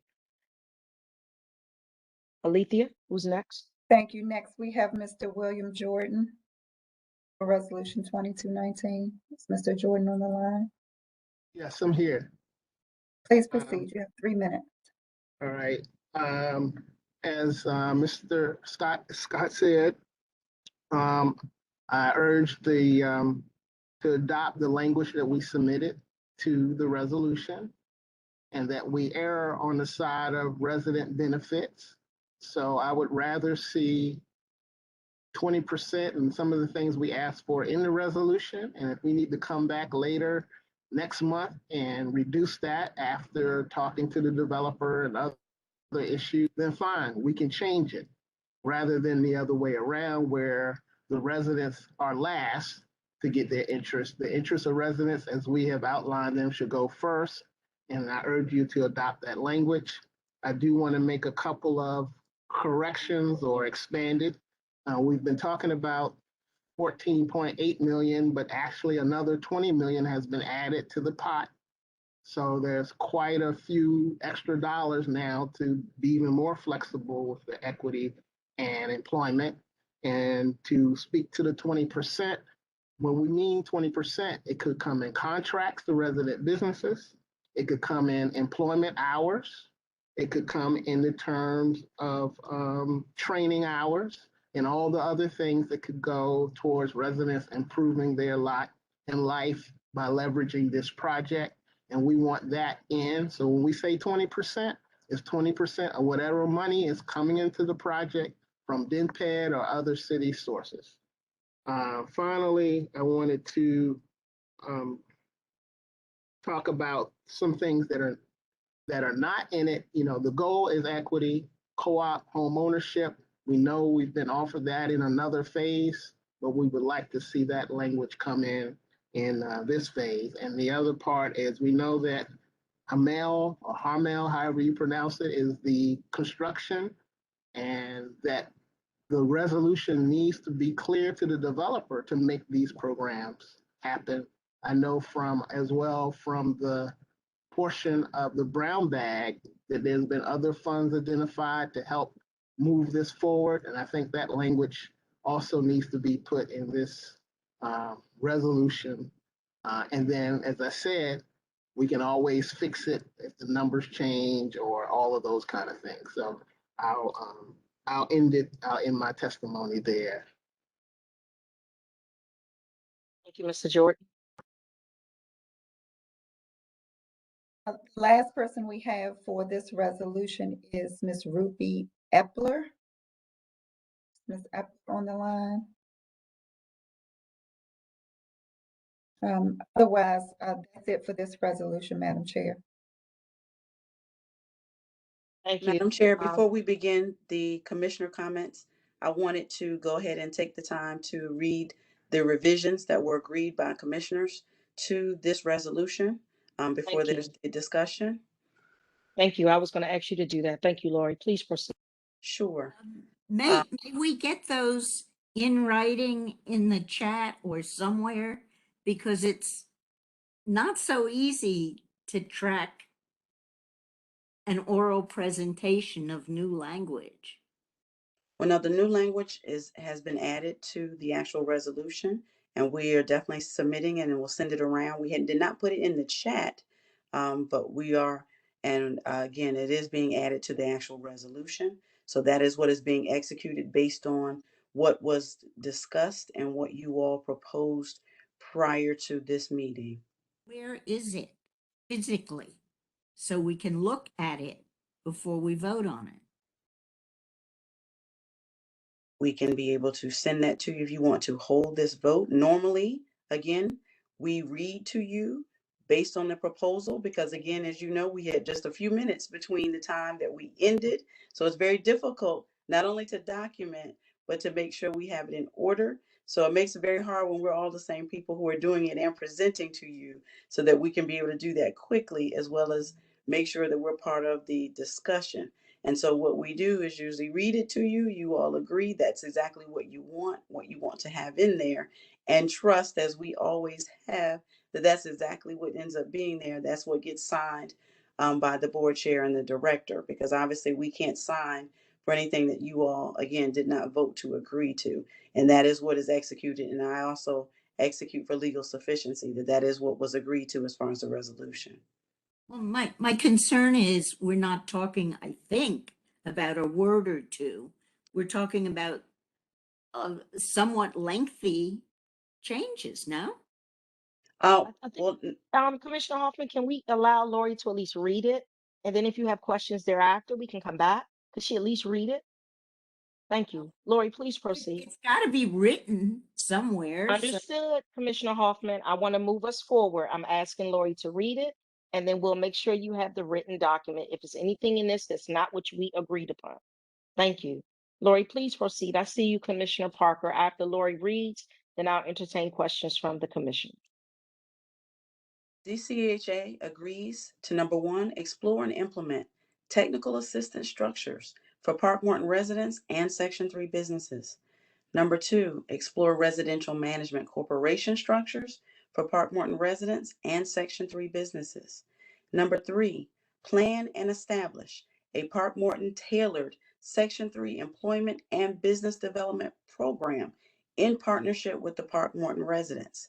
To expand upon the right to return established in Resolution 16-06 and guarantee that all residents displaced from the Park Morton site since 2007 should be offered the right to return to the property upon completion of Phase 1 units, either through replacement units, through tenant protection vouchers, or other means. DCHA agrees that former Park Morton residents who have taken vouchers and moved off-site should be given first right to return to the tax credit only non-replacement Phase 1 units before any other applicants. All of this language has been added to the resolution for, again, 22-19. Thank you, Lori. Now I will entertain questions from the commissioners. Commissioner Hoffman, I know you had a question from the last dialogue, and then I'm going to Commissioner Parker. And remember, you all, we are instituting our 5-minute discussions, moving around. We're starting with you, Commissioner Hoffman. I don't have a question until I see the language. The right of return sounds right, but the rest of it sounds very iffy and non-specific. And I'd like to see that language. You can email it to me and to all the commissioners. We Let's can all email see it, it. Lori. Send it to Alethea. She can email it out right now. And then they can amend or propose amendments if they want something more. Duly noted, Director. Thank you, Commissioner Parker. My hope was that the amendment would contain the clause to establish a plan to provide rather than just explore. Explore means you just talk about it.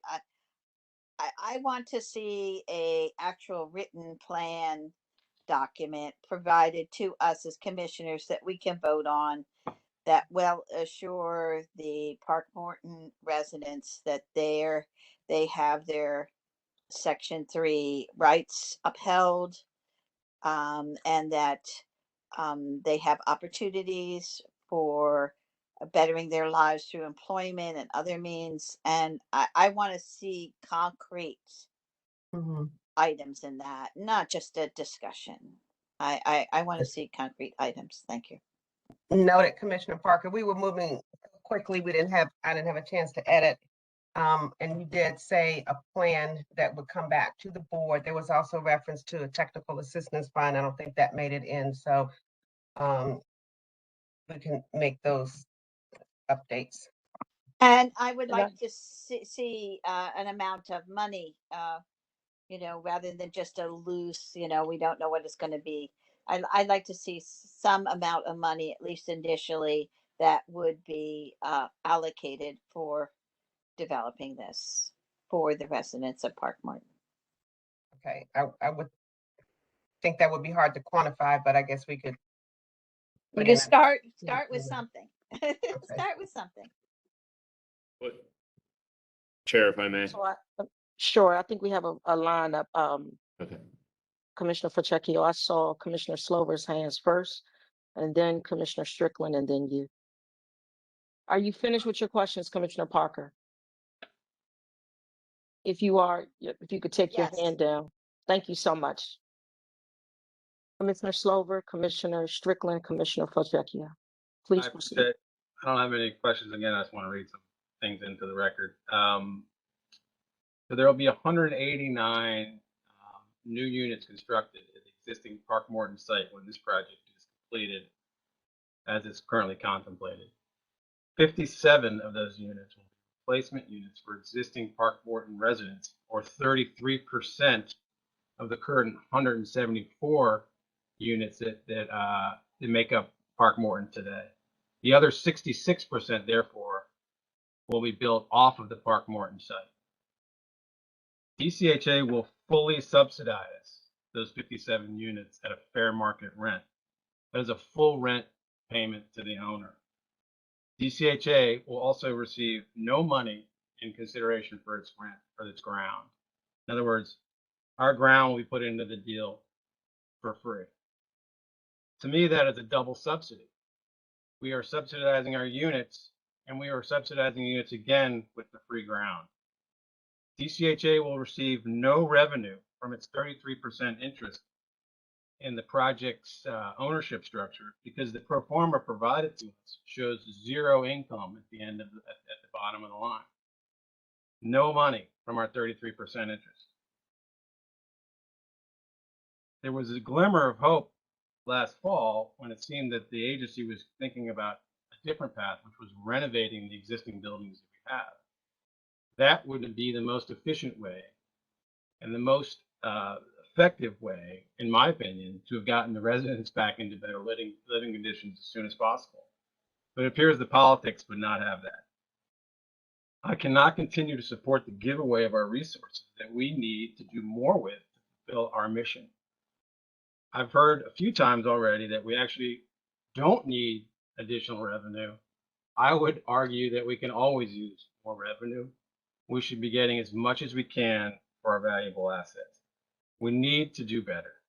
We can't just keep approving deals that are not good for the agency because they've been around for so long. That is not a reason to move forward. We've got to stop minimizing the return on these assets and start maximizing.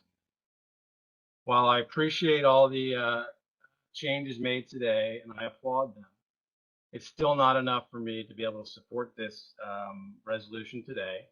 And I hope again that I can get people to support that position. And thank you. Thank you, Commissioner Strickland. You're up.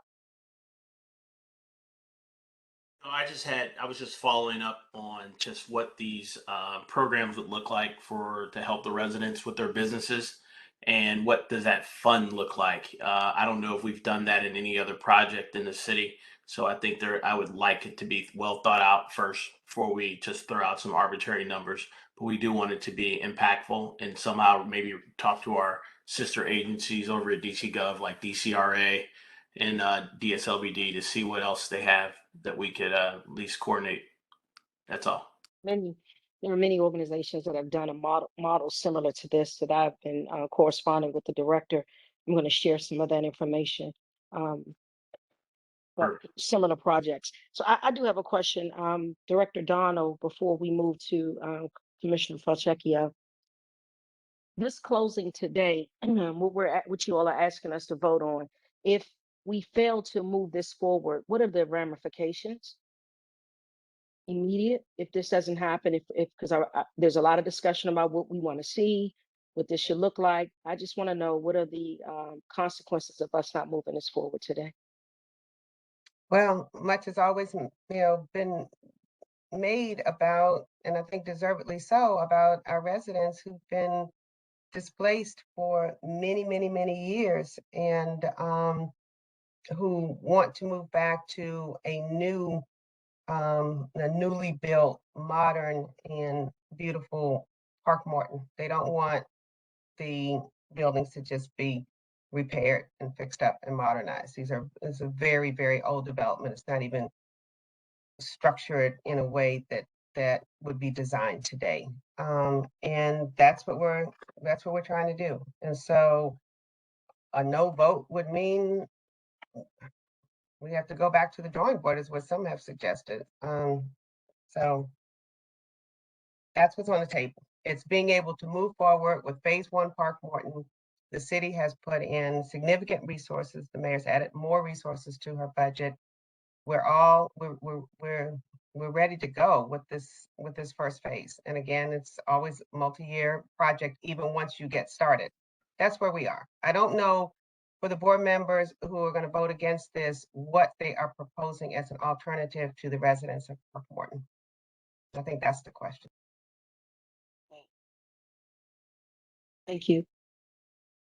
Commissioner Falchecchio, you have a comment? Then I'll go back to any of our other commissioners. Yeah, in the time between our earlier meeting and now, I was able to talk to the team about the CBE requirement and it seems that the agreements around that go back to 2016. So at this point, I don't know if it could be changed. I think the issue is the just making sure that when we have future projects that we let folks know upfront that we expect the 50% to be the goal going forward. And then I think one of the things as the General Counsel Bonds was reading through things, I know you kind of read the narrative, but what's been added? I'm sorry if you could go through that, because I kind of in the verbiage, or I don't know if I should where I should direct this chair, but just what was added from this morning to this afternoon, if you could just kind of say it in plain English, what kind of priorities were identified and adjusted for. Sure, Commissioner. What has been added is, again, an opportunity to have technical assistance structures for the residents that was not there before, as well as Section 3 businesses. Also, can I describe that a little bit more broadly and back to Commissioner Parker? So the first part really goes to, I think it's a counter proposal to the email campaign that board members and I've received, suggesting language about at least 20% of the project going to the residents for a resident, or towards a resident management corporation. We are suggesting and asking, and Commissioner Parker had laid this out, that we would work with the Park Morton residents and come back to the board with a plan that would include technical assistance and perhaps a technical assistance fund, if you want to put that in there, that would to assist the residents in developing qualified Section 3 businesses that could actively participate in the Park Morton plan. So that's the general framework for that. And then there's a second part that board members asked pertaining to right to return for residents who may have moved off of the property prior to the 2014 date, when the development partner was selected, and that is consistent with the resolution that the board passed on right to return, that then we would prioritize other residents after those who have the guaranteed right to return. Anything else, Lori? no, I think that's it. And Director and General Counsel, there's also, just to put on the record too, some activity at the Council of the District of Columbia too, to get some investment, I think through the Department of Insurance, Securities and Banking, to do some savings match with residents. I think that's to the tune of $300,000. If DEMPED could do anything to assist in terms of the home buyers clubs that we do at other sites, happy to engage on that as well, to make sure that with that resource that the council is providing to DISB for the savings matching, that we get folks ready for those home ownership opportunities as well. If there's any way we can assist on that, as we have on some other projects, happy to do so. So just wanted to put that on the record as well. Thank you, Commissioner. Commissioner Hoffman? Yeah, two things. One, I didn't understand Commissioner Falchecchio's reference on 50% CBE. Are you saying we cannot enforce that because of the date it was adopted? Chair, if I can. Please. And this goes to, I think, something that Commissioner Slover alluded to too, just the time in which it takes to get these projects going. It seems that the CBE agreement was already agreed to as far back as 2016. Our resolution is much more recent to that than that. And so that's why I say that I hope that the staff and the teams and all those who work with us hear that 50% is what we're asking for going forward. But I don't think we could hold the staff to a recent resolution for an agreement that dates back to 2016. I am no more clear. Are we able to, we have not adopted this resolution yet. Can we put in it 50% CBE?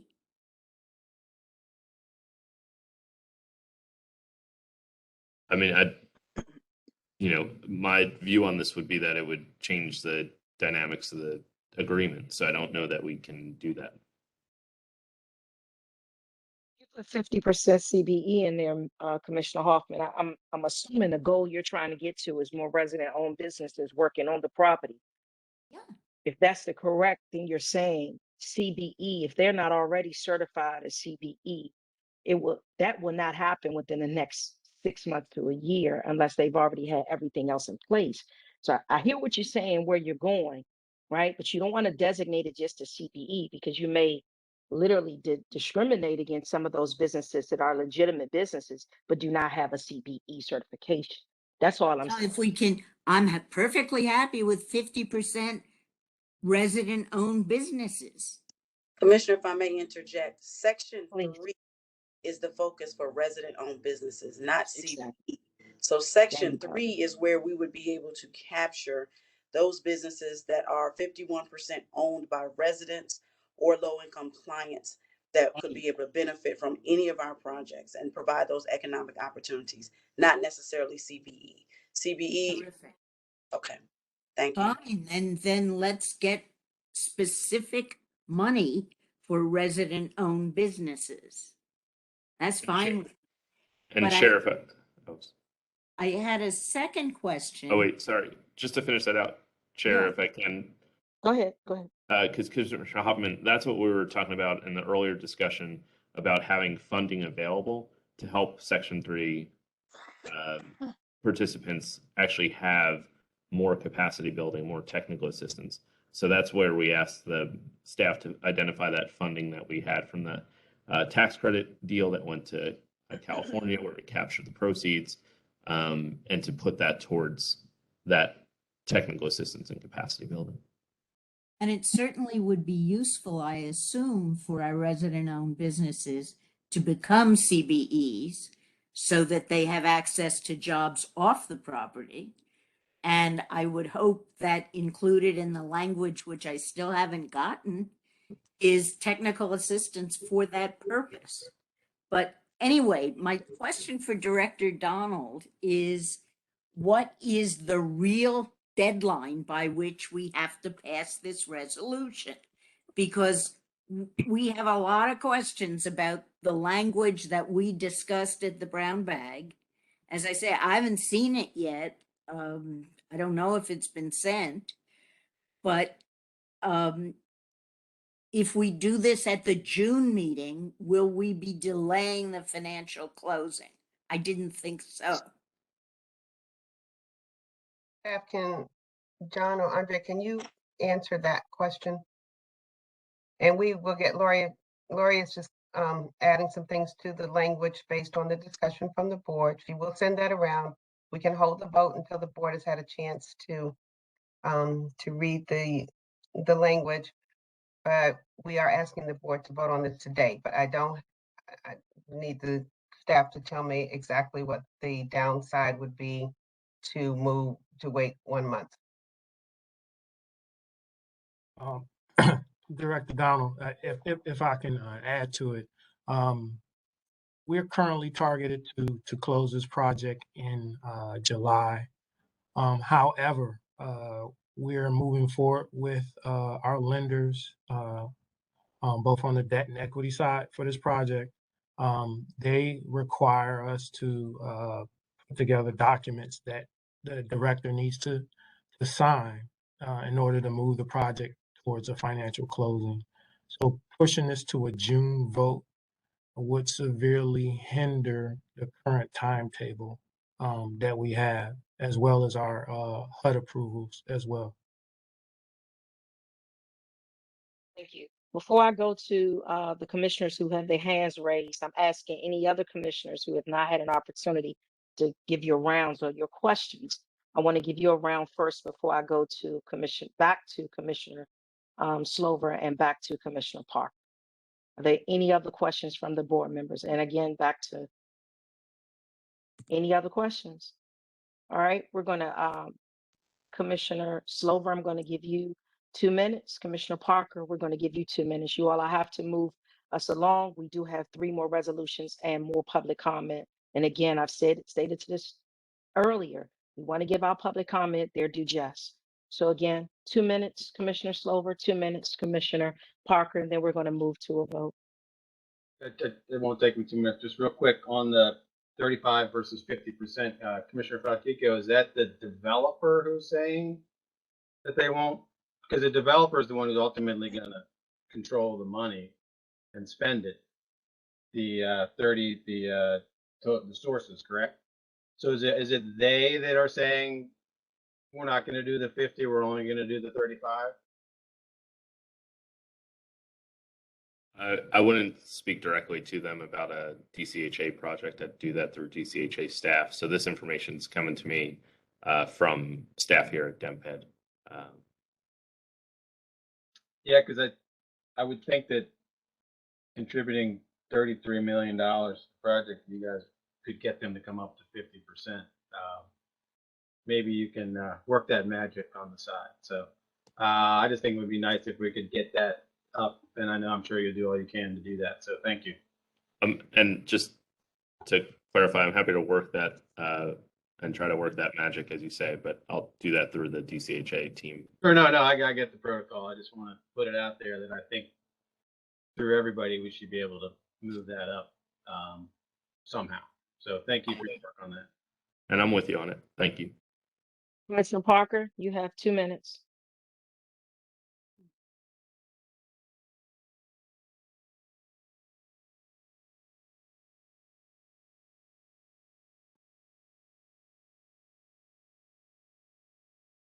Sorry. Sorry, take your time. You're good. Mr. Jordan had indicated he might want to see moving to work language in the proposed amendment. Is it possible to add that as well? I'm sorry, Commissioner, what you and Lori? I'm sorry, what language? The moving to work. He asked that the MTW be included in his MTW. resolution. Yes. I'm That was sorry, what part of his about MTW? presentation. Yeah, as part of the providing our residents with economic opportunities relationship to the project. I'm just trying to follow and clarify so I understand how that relates to this particular. There's a self-sufficiency language, program language in the move to work that supports what we're trying to do, right? So there's a program that exists, and we want to make sure that program is used in order to implement the self-sufficiency things we're putting in this resolution. So that's what I'm trying to do with the language. You all have programs, home buyer program, you have a self-sufficiency program. And we want those activated through this language. Okay, could I make a suggestion? Yes, and of course the residents are currently eligible for all of those programs. But if we put in, Commissioner Parker, to the language per or in accordance with the MTW provisions. Yes.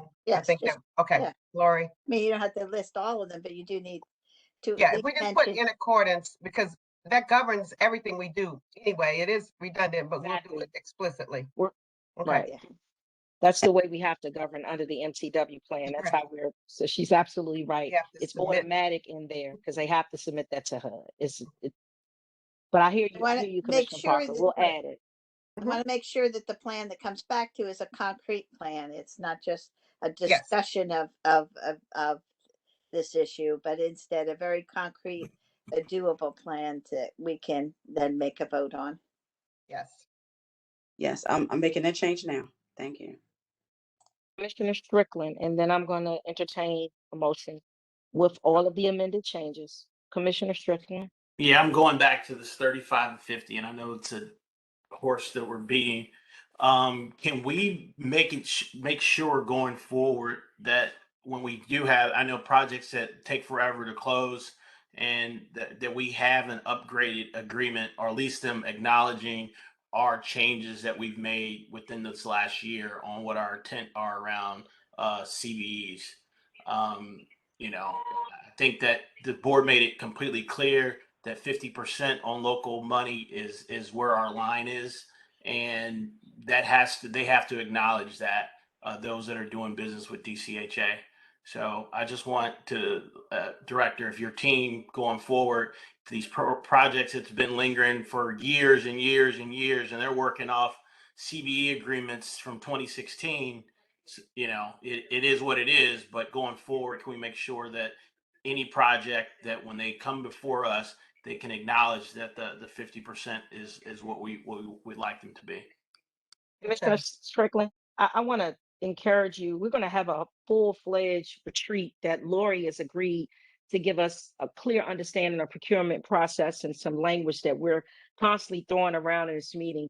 Let me just make sure that you all are clear. You all are saying CBE, CBE. That does not do what you're trying to make happen for resident-owned businesses.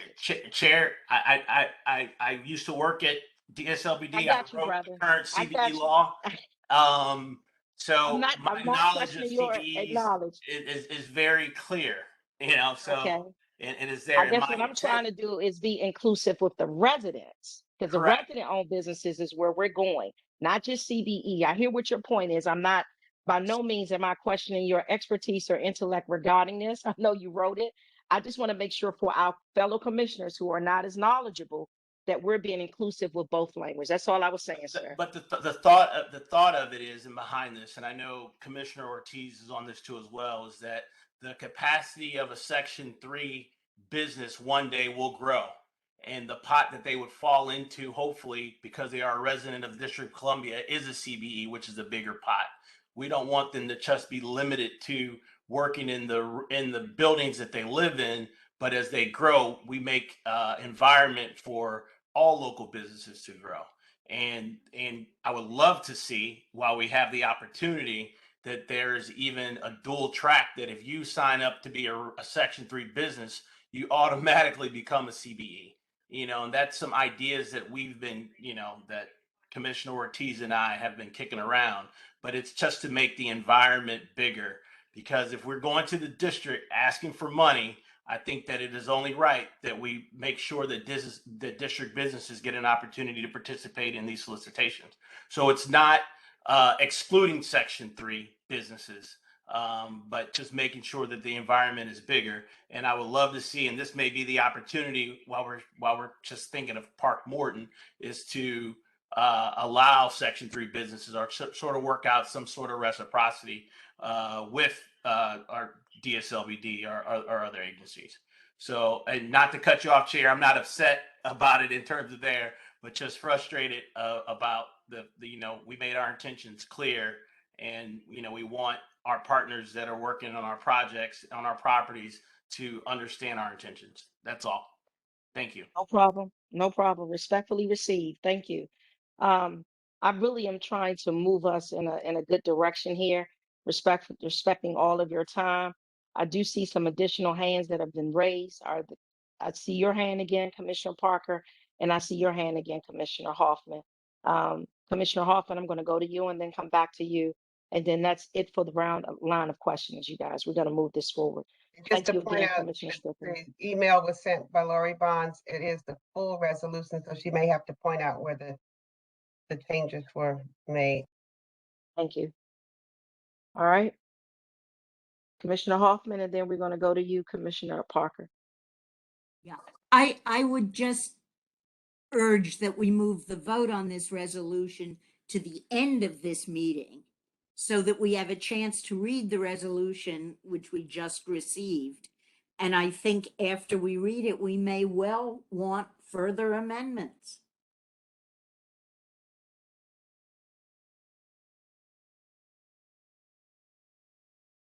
I hear you.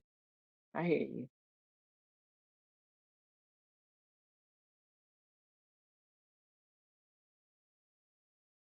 I'm looking at my Just time. for And I'm those that are reviewing now, I just want to make sure that you're aware that, again, the revisions that were made are on page 8, and they are numbers 5 through 7 of the revised resolution. So they're in the resolution, not the memo. They're in the resolution Okay. that will actually be executed. So I just want to make sure while you were thinking about that request, Madam Chair, that commissioners have that information there that I have emailed to all of you so you can be able to refer to it quickly. Thank you. Thank you. Yes, I want to give us a couple of minutes. I'm going to take privilege to give us a couple of minutes to review really quickly a resolution because unfortunately I'm not willing to table it. I want to move us forward. So I'm going to ask that you take a couple of minutes. It's now 3:17. You guys, please review the changes that have been made. Those of you all, Commissioner Hoffman, Commissioner Parker, they were really adamant about making sure that it's in there.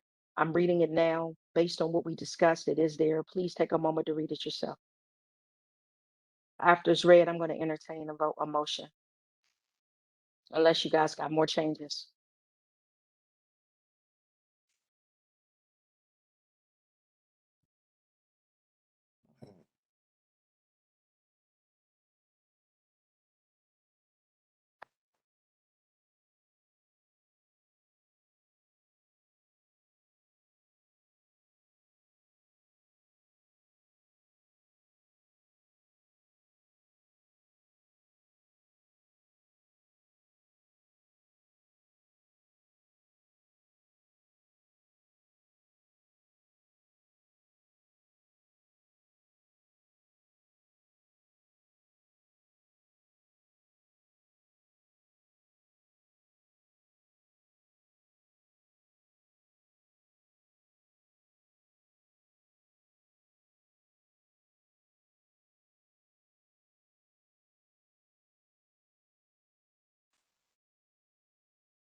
Mr. Parker, do you see the changes you suggested?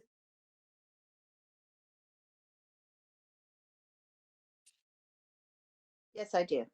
Thank you. Thank you. Thank you for your quick response to my request. Thank you, Lori. Thank you, Director Donald. I'm going to entertain it's now No. 3. I haven't finished reading. I'm not a Oh, fast my reader. apologies. My apologies.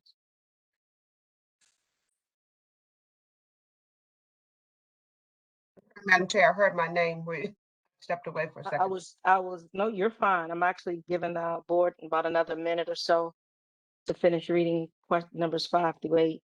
I'm asking for a motion to move this forward. That's all.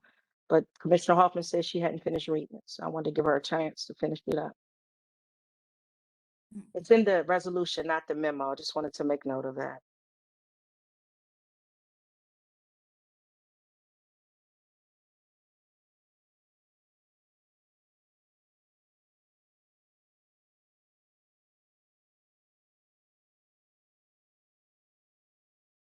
Okay, it's 3:20. Can I get I need to move this forward. I'm on Can I get number a motion? 5. If you'll forgive me, I'm trying to take notes as I go.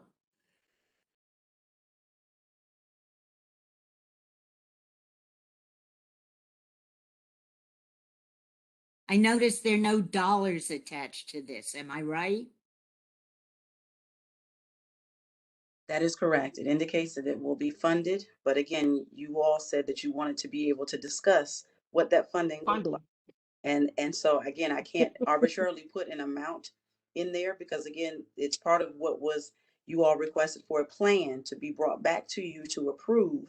And so in order for that to occur, I can't just add an arbitrary amount without you all looking at the plan and making a determination of what you want and how you want it to be established.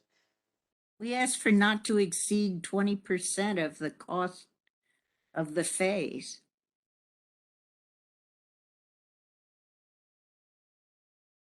Or up to 20% of the cost of phase 1.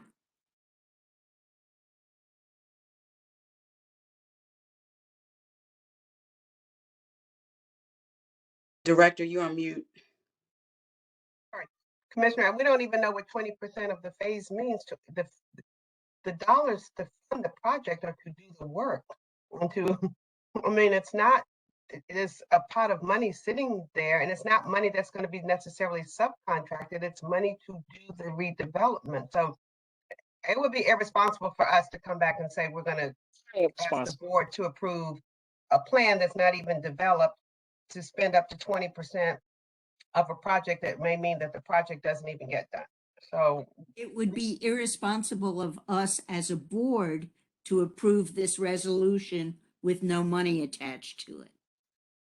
Commissioner, the point of the resolution is not about that plan. That was something Commissioner, that the residents Executive asked. Director Donald, thank Yes, you. ma'am. Commissioner Okay. Lee?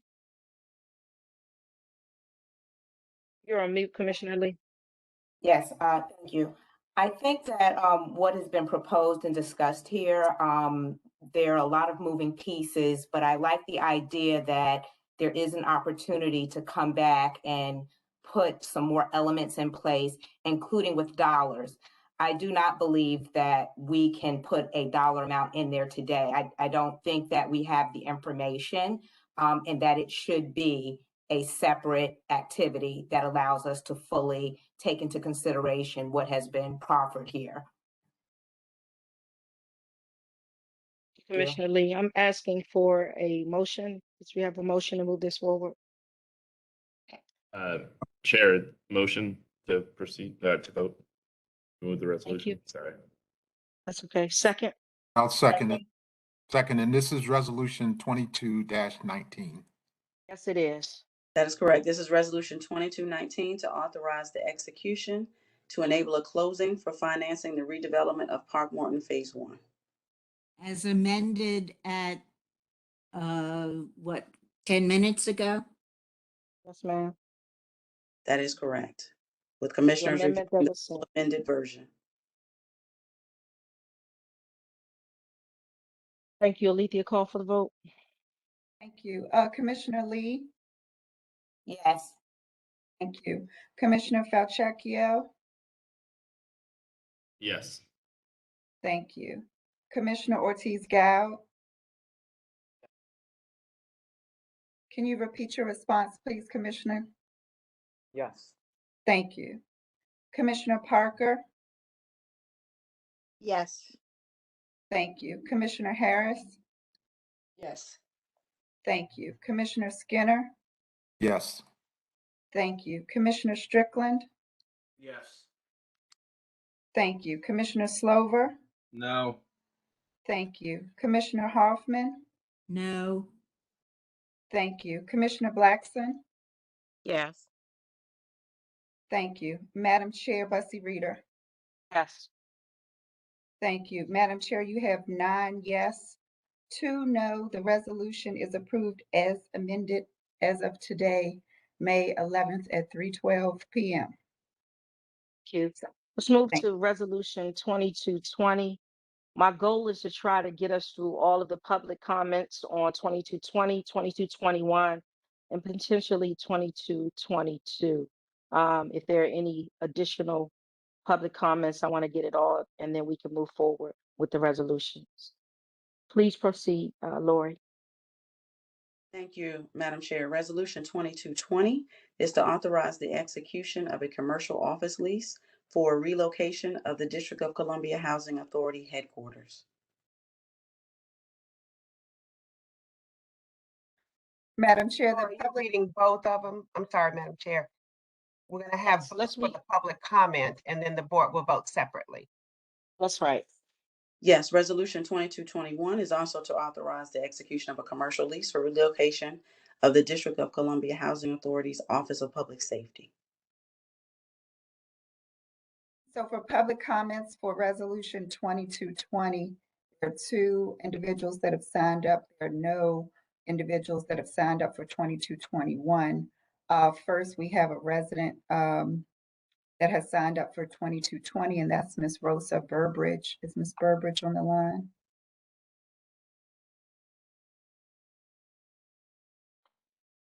Okay, and so the only remaining person for the resolution is Mr. Daniel De Pelago for 2220. Mr. Del Pelago, you have Yes. 3 minutes. Thank you. Thank you. I apologize. I'm walking in the door here, dropping off my daughter. But I do have a couple of concerns and questions to ask regarding this resolution. How much money is the housing authority making off, because it's included in the resolution, but how much money is the housing authority making from this deal of selling your headquarters in Noma? And I ask that because I want to see, like, what is the benefit, because you guys appear to be spending, per the resolution, about $12 million a year, or I may have that incorrect. Let me make sure. Per the resolution, I'm sorry, 3.5 million a year for 12 years. So I'm wondering, is all the profit going there? I think, as was mentioned a bit earlier, we're hearing a different narrative now from the housing authority, that you all don't have a money issue. It's more of a staffing, a supply line issue. But I'm concerned that this housing authority, just about a year or 2 years ago now, and I understand it was a different administration, we're saying you needed some $2 billion. Unless that's fallen magically out of the sky, I'm trying to see, how, with the assets that the housing authority has, its land and its buildings, are you all bringing in that money to avoid situations like Park Morton, Berry Farm, Greenleaf, that have yet to yield any real benefit for residents? So I guess I have those questions as you all enter into a lease agreement for this WMATA building.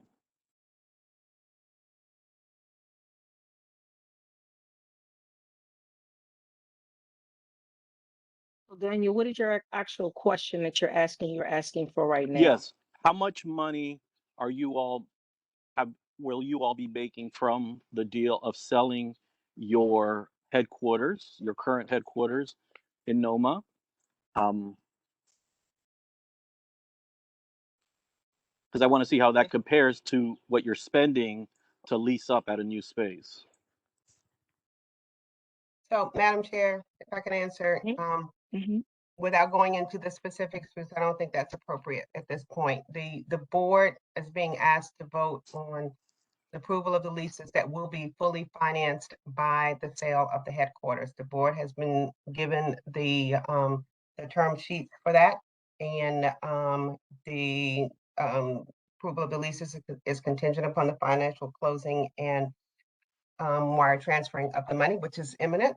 And that was the purpose of the headquarters deal, which obviously preceded me and is another one that has been stuck for many, many years, that we sell the headquarters and use the funds to finance new office space for our staff who has been living and operating out of a warehouse for 40 years.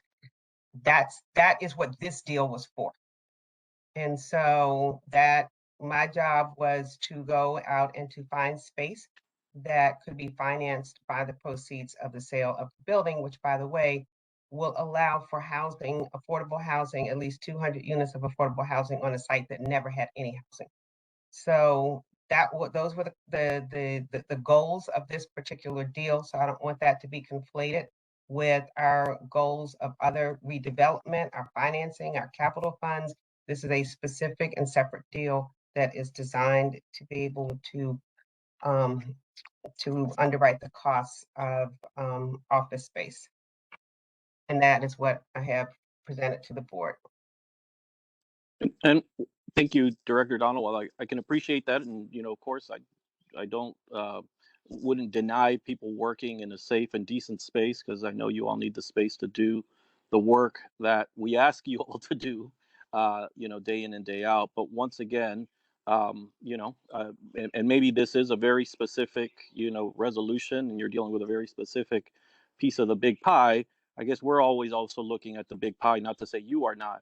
But once again, the concern is there that for years now, we've been hearing we need money. And if, it's not being used, the potential monies that are out there are not being reaped by the housing authority, then, I think that's a problem. But That's where I'll leave it. Thank you.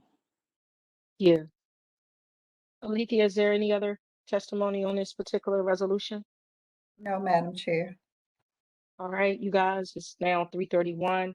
I'm going to emphasize my rounds because we want to move us forward. Again, we want to provide opportunities for our residents to have public comment. Any board questions on this particular resolution? Commissioner Slover. I'm going to comment on 22-20 and 22-21 at the same time. I'm just going to read again I'm not going to ask any questions. Just getting something on the record. In 2014, this board approved the selection of a developer to redevelop the 1133 headquarters site. The RFP called for a number of things that I assume the winning team agreed to include. Those were including at least 0 to 30% of area mean income units on site, as well as a new headquarters with dedicated parking space as part of the project that DCHA would own. When this came back before the board in 2019 for an additional approval, I recall members of the board promoting the merits of the much altered deal and how it was going to result in tons of money that we could use to better serve our residents, and therefore we should approve it. Problem was that all the key terms of the original RFP were no longer part of the new deal. The board should have rejected it, but it passed it, and here we are. There has been a lot of misrepresentation over the last years about the 0 to 30% area mean income units that will be in this project. These are the units that we need to support our mission to our residents. We've heard it time and time again. We are the only people in the 0 to 30% of area mean income business in Washington, D.C. As it stands, this project, when completed, will have not one 0 to 30% of area mean income unit. I want to make that clear. Again, I feel like it's been misrepresented. There will not be one. Additionally, we will now be required, as evidenced by Resolution 2020 and 2021, to use the $67 million in proceeds from the 1133 sale to rent our new office space. Again, was not part of the original RFP, was not a requirement. The requirement was for the developer to build us that on our site. But again, we find ourselves in this situation. The deal we are asked to be considered today will cost the agency at least $50 million and most likely more. The net result of all of this is that the agency stands to generate, at a best case scenario, $14 million, and at a worst case scenario, $4 million for an asset that we needed to do much better with. An asset that has a market value, a true market value of close to $90 million, if not more. With regards to the resolution in question, we are in the real estate business. We should own our real estate. We should not be renters. We are going to end up after 12 years having spent $50 million and nothing to show for it. We are in essence paying somebody else's mortgage. This is not a wise move by any measure, but I guess that will be some other board's problem to deal with in 12 years. The irony is that WMATA, the owner of the new building they were moving to, did a very similar transaction, but I think they're going to end up a lot better than we did. I simply cannot support this resolution. To me, it represents a broader failure of the agency to be a good steward of our valuable assets. I hope others can support me in this. Thank you. Thank you, Commissioner Hoffman. Yeah, I just have one comment. We're leasing Class A space. At least it's very elegant looking space. And I'm happy that our staff will be working in nice space. And I hope we kind of try to make all of the buildings that we build for our residents as classy as our new offices. Thank you, Commissioner. Agreed. Thank you for your comment.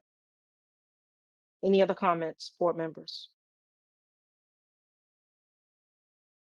Not, I will entertain a motion. And again, we Motion. need to do each resolution separate votes, please. So We're clear. We're on resolution 2220. Okay, Make a motion on that. I'll second. Thank you. Alethea? Thank you. Commissioner Ortiz Gal,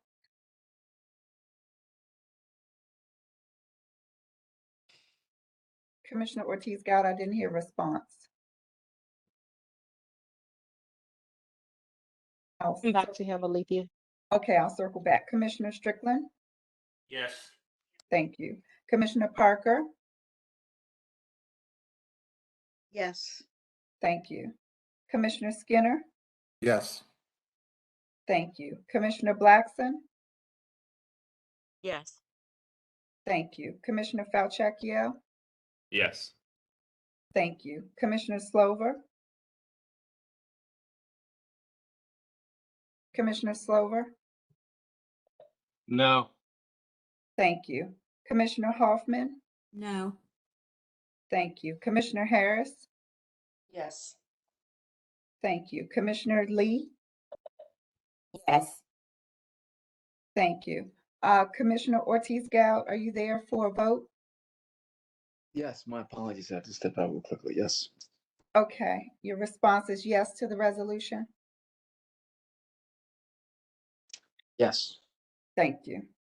And Madam Chair Bussy Reader, Yes. you have 9 yes, 2 no. Resolution 2220 is approved. Thank you. Let's move forward. We had no public comment. Commissioner Slover already gave his comments on 2221. Are there any other comments, commissioners, on resolution 2221?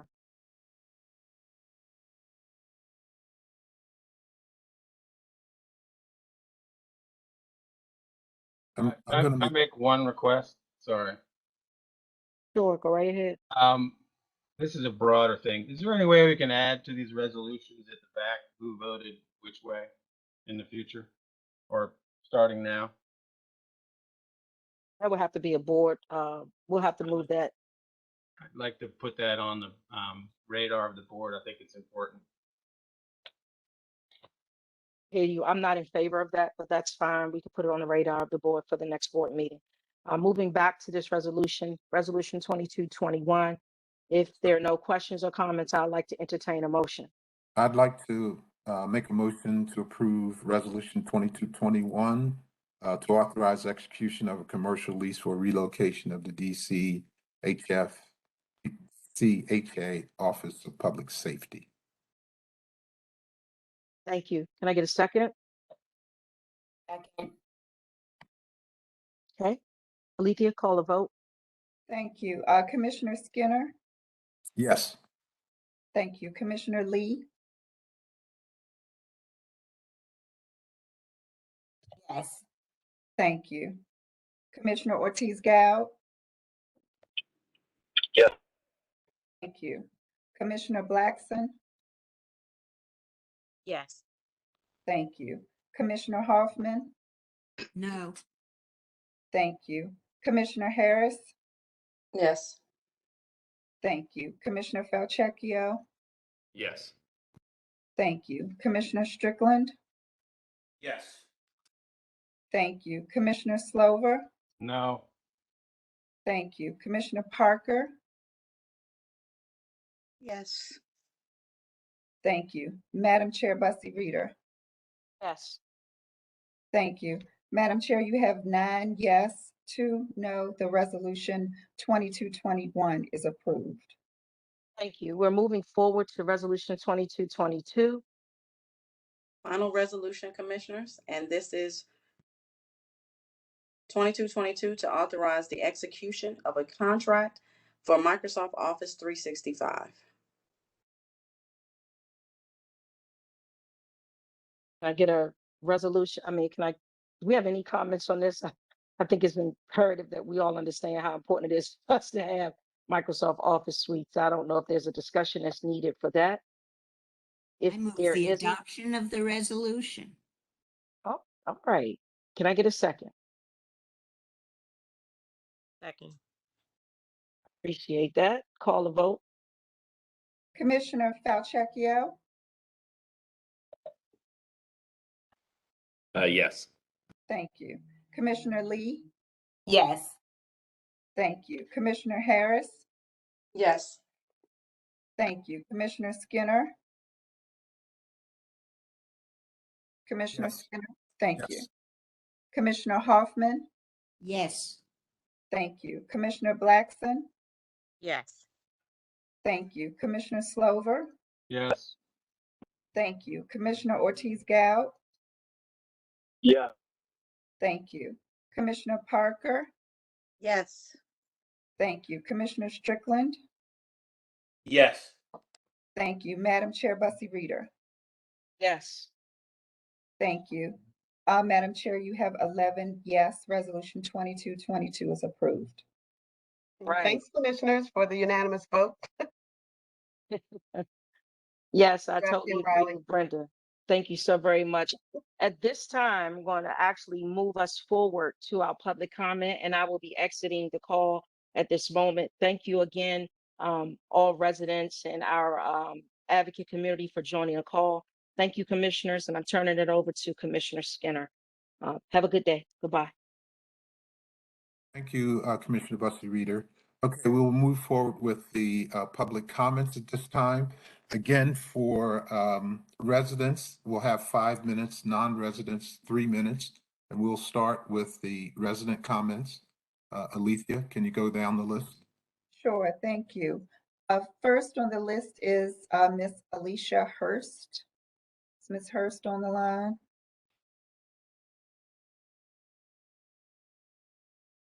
Okay, I'll move along. Princess Jones.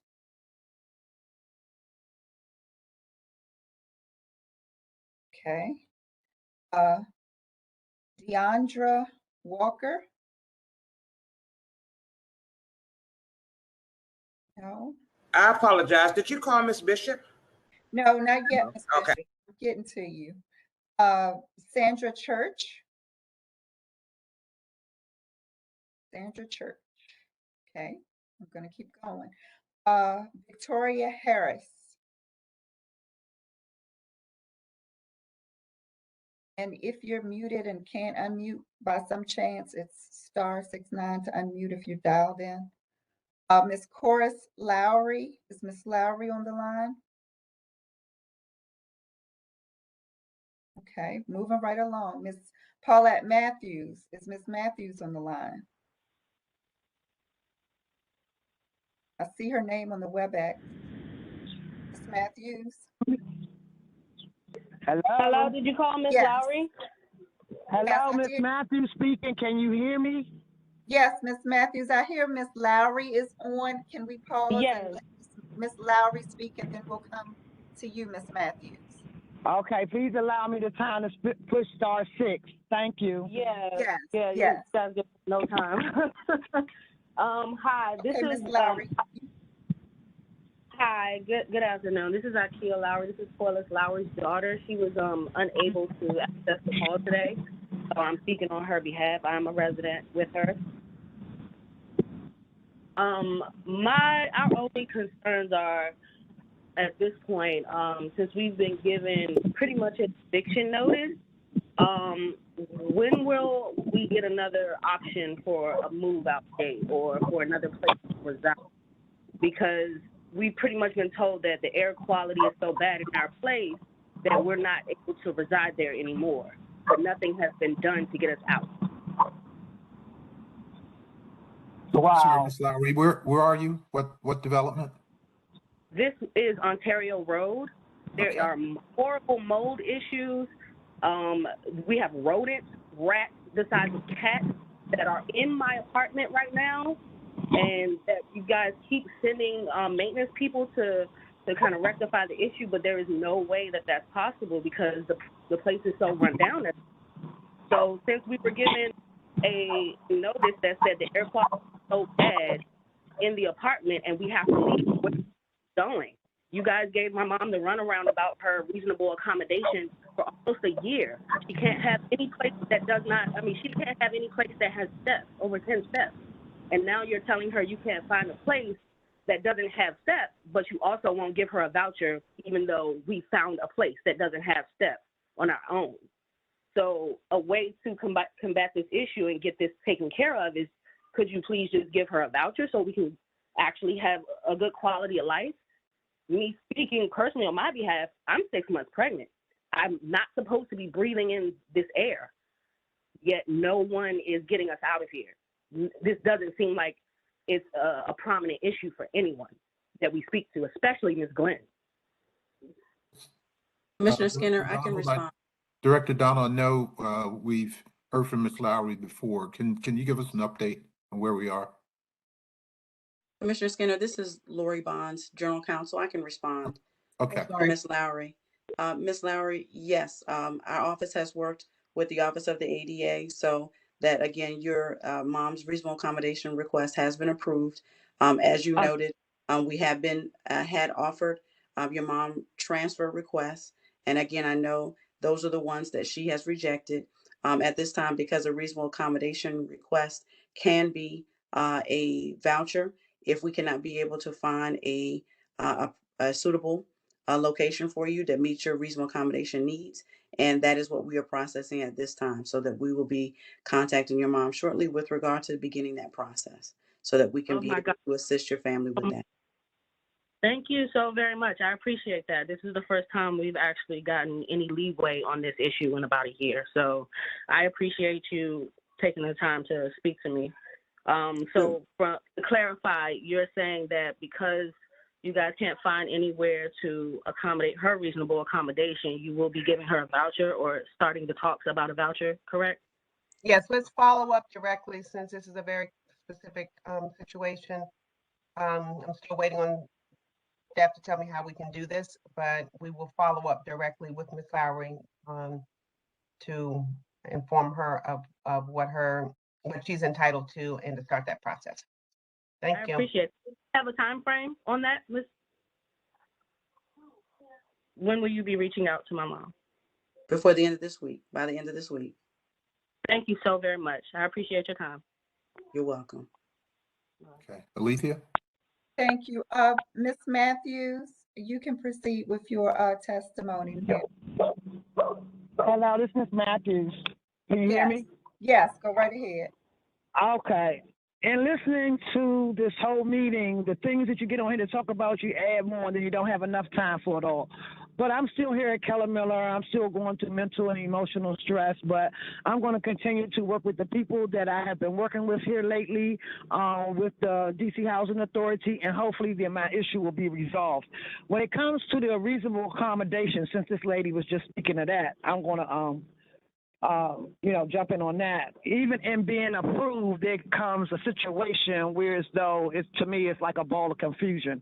And that's half of my problem with my fencing. But again, like I said, I'm just going to see whether or not something can happen between now and June. And if not, then I'll go through a full discussion because they've had more than enough time to rectify it. And the problem still insists, and I go through mental, emotional, and physical stress daily.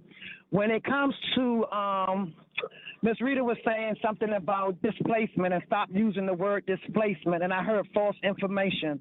And often we hear affordable housing, and no matter who you talk to, you'll get a different chime in on what it all means. But to me, I feel as though I've been displaced, even though I pretty much chose where I had some options, and those two options were just like crazy. Why? I'd rather just stay in Bury Farms until they tore the last building down. So I was able to make some choices. I feel as though I made the wrong choice, but I'm going to try to make it work the best that I can.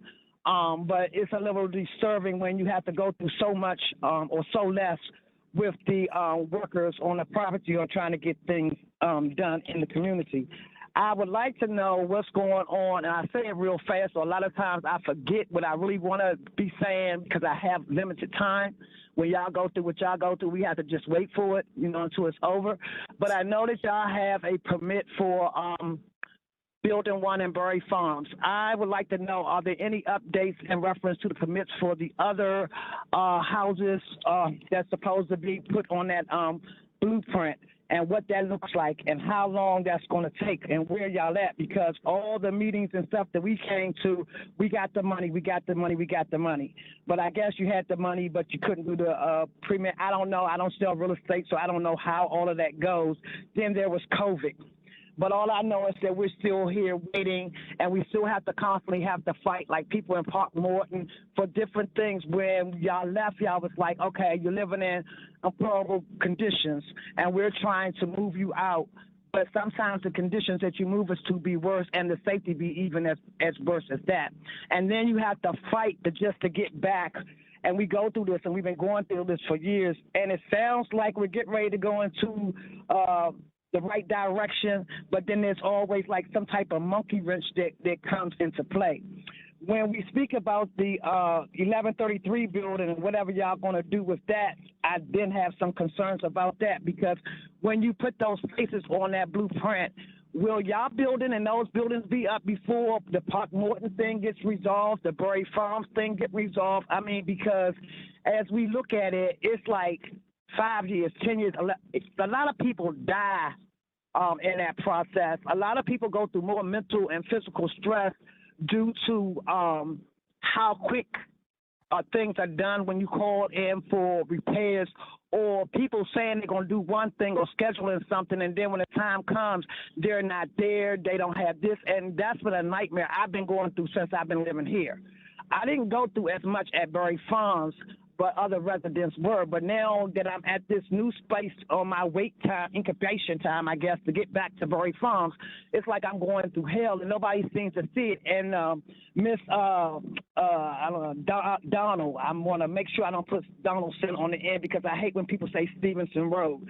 So Miss Donald said something about we're ready to move on that resolution when y'all said we're trying to debate or whatever the case may be, but y'all might be ready to move, Ms. Donaldson, but at the end of the day, you're still not thinking about the residents who you impact along the way and the mental stress that they go through in the environment in which they live in. We're really not in safe places because everybody running around seeing with guns and all this, and gunshot fires go off often. Sometimes you never see the police till after the fact or whatever the case may be. And it's also stressful while you try to get back to where you came. And who's to say if that's going to be better or worse? But at the end of the day, we need a little bit more respect than what we get. And it makes no sense that we have to constantly get on the phone or come into the rooms whenever that might be to go through something that has been a history. And we're in 2022, and I'm just praying every day that we can all get it better. And Mr. Slover and Mr. Hoffman, I appreciate y'all. Keep standing up. And I hate when it's almost like y'all have a meeting and y'all have a brown bag in the back and y'all discuss it or whatever, then y'all come out front and then y'all got to go through it again to approve it or disapprove it. But to me, in my head, it's always going to be approved regardless.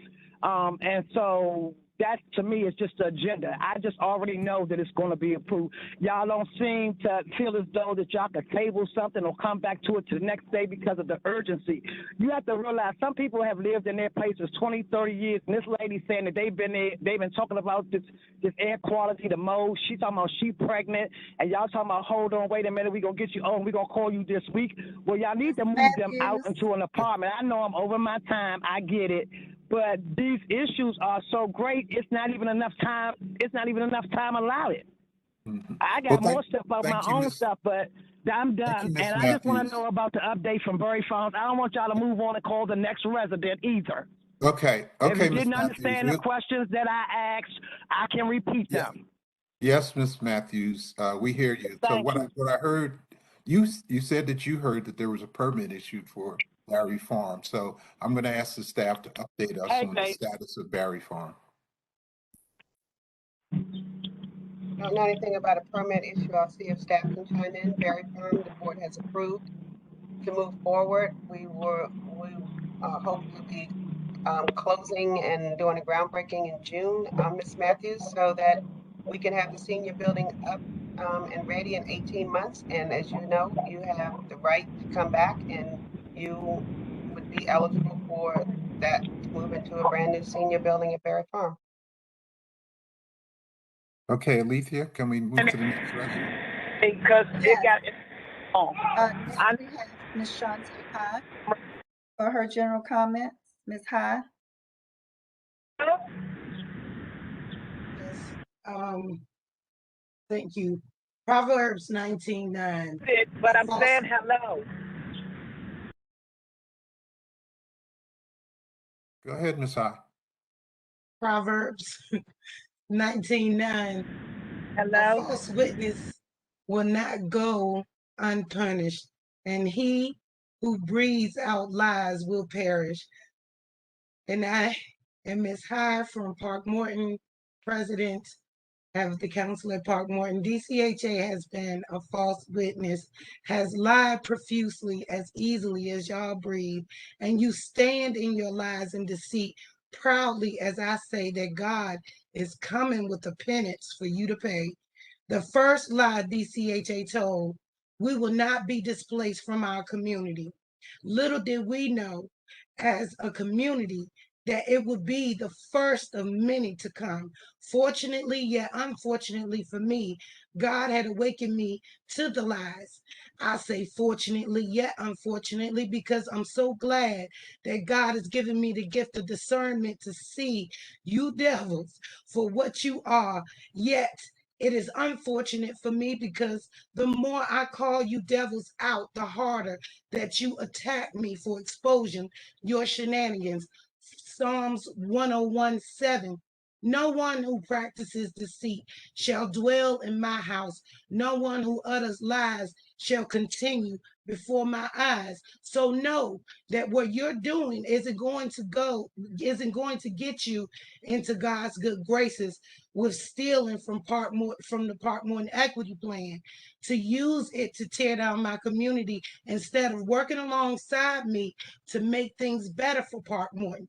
Just know that the equity you're stealing, the oppression you're dispersing, and all of the tedious little things you do to hurt the residents, God will make you see that again in the worst way. Romans 16:18. For such persons do not serve our Lord Jesus Christ, but their own appetites, and by smooth talk and flattery, they deceive the hearts of the naive. Like Grace, I was once blind, but now I see. I see what it means to not kiss the feet or the behinds of the people in power in order to get my palms greased with hundreds of thousands of dollars. I see now the actions speak much louder than words, truly, because Chairwoman Bussy Reeder has not fulfilled her word on the platform she has made promises on to me. I was told by Chairwoman Bussy Reeder before she became chair, I'm going to help you get equity, Ms. High. Do you hear me? Send me the Park Morton Equity Plan and I'm going to work on it. End quote. All I hear are lies, lies, and more lies, followed by deception and disgrace. DCHA has messed up more times than it can count. I have been there to count them, to make note of them. And since DCHA doesn't want to tell the truth, work with me instead of doing what it wants to do. I shall proceed with my next move, which will be a check and make, people. And as I close, Luke 8:17, for nothing is hidden that will not be made manifest, nor is anything secret that will not be known and come to the light. Ms. High, President of the Park Morton Council. Thank you, Ms. High. So, Lethea, can we go to the next resident? Yes, the next person is Patricia Bishop. Ms. Bishop. Good afternoon, everyone. I appreciate being here to speak to y'all once again. I have three main subjects about Greenleaf as of this moment. The new lights that was placed on the buildings, especially the building of 1200, that light is too bright. It shines in every one of our apartments. Can it be adjusted, lowered down to the ground so we can get some sleep and this light will not affect our eyes? Second, can I get a date of the removal of the trash cans, the recycling trash cans? I keep asking for this over and over. I would very much appreciate a date and a time when these trash cans are removed because they have become a home for the rats. Third, and most important, we need more sockets in our units. We need indoor and outdoor sockets. And I would like a date and a time for that to be done. I remember as I read the Bible, God sent Moses to do a job, and he did it. Moses might not be my father, but my father's name was Moses Bishop. And we believe in what God sent Moses to do. Please stop taking advantage of his people, because he will reverse time and set back again someone to stop this. Respect each and every one of us as we speak out, because we are the people. Do not misjudge our intelligence. Do not discriminate in any way on anybody, tenant or non-tenant, that comes to speak out and represent us 100. Don't make me have all of this in the courtrooms. Okay, I am sick and tired of the insults, the disrespect, the lack of intelligence that we have, that y'all keep thinking of. I tell you, when I listen to what some of y'all say at different meetings, oh, y'all wrong. Y'all wrong. Y'all wrong. Have a blessed day. Over and out. Okay. Thank you, Ms. Bishop. So I know you asked a couple of specific questions, and I don't know if there's anyone in the staff in a position to answer them today, or we can get back to you in our follow-up. We'll have to get back. This is the first I'm hearing. We could easily take care of these requests. Yeah, it sounds like these are not real heavy lifts. Right? Yes, the one particular request was these removal of these trash bins that are recycled. I have asked last year. Don't keep giving me, we're going to look into it, we're going to do it. I want it done because it is a rat home that is full of trash. If a rat can run around the baseball stadium, don't y'all know he running around Greenleaf? We hear you, Ms. Bishop. Thank you. Okay, okay, Alethea, who's next? These are still resident comments, right? So that's the conclusion of the residents. We're now moving on to our non-residents. Okay, non-residents will have 3 minutes. The first person I have is Yukiko Nakayama.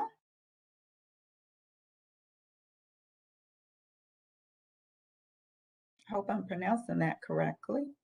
I'll just move on. Assad Fulton. The next person. I have Lee Simon. Hi, I'm here. Okay, Mr. Simon, you have 3 minutes. Great, I'll jump right in. I want to address the proposed DCHA payment standard change from 187.5% of small area fair market value rent to 110%. I was shocked on May 5th when the board discussed moving to 110% of SAFMR instead of Councilmember Slover's previous memo that proposed a decrease to 160%. A rent decrease at all, but especially one of this magnitude, is a bad policy based on bad numbers and will have bad outcomes and must be a no vote at next month's meeting. This decision is based on bad numbers. DCHA is required to make rent determinations through a rent reasonableness study. Using SAFMR is not a replacement for a rent reasonableness study. The requirement for a study is outlined not once or twice, but 3 times in the MTW plan you voted on yesterday, and yet no rent reasonableness study is being used. Instead, DCHA paid a third-party professional company, Novogradac, to do the rent reasonableness study for them.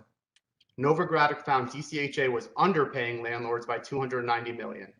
Novogradac's study would therefore indicate DC landlords are due a rent increase. This, of course, is in direct opposition to DCHA's proposed rent decrease, so the study was thrown out in favor of DCHA doing their own study in-house. Mr. Martinez introduced this in-house study on May 5th by first letting everyone know that the study cannot be relied on because it's based on incorrect numbers. Within this study's data, there is no way to differentiate between an efficiency and a 5-bedroom townhouse, which drastically affects each unit's rents evaluation. How can you use these inaccurate numbers to make such a drastic policy change? June's vote on a rent decrease must be a no vote. This decision will also have severely negative outcomes.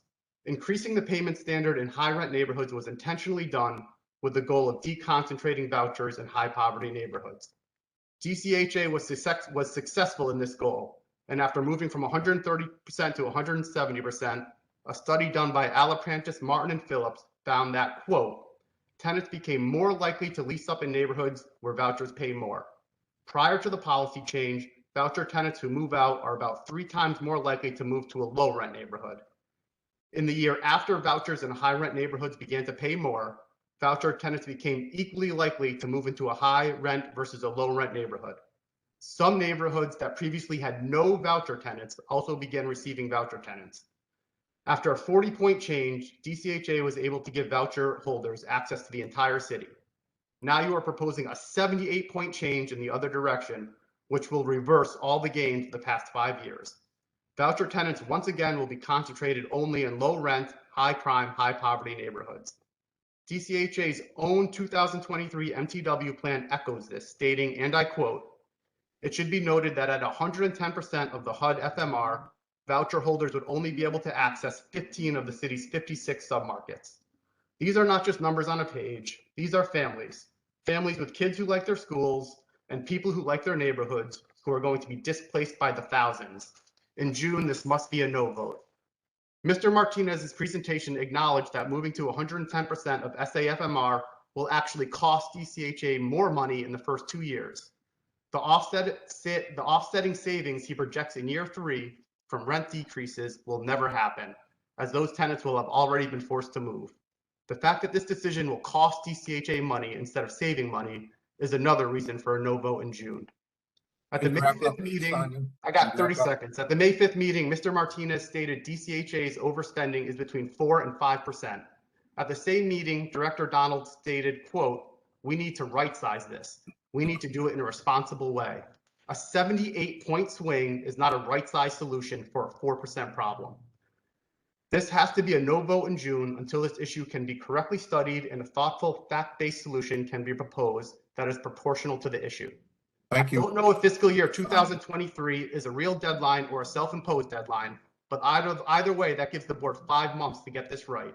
There is no need to rush a vote in June on a bad decision based on bad numbers that will have bad results when this can be done thoughtfully and correctly in July or in August or in September.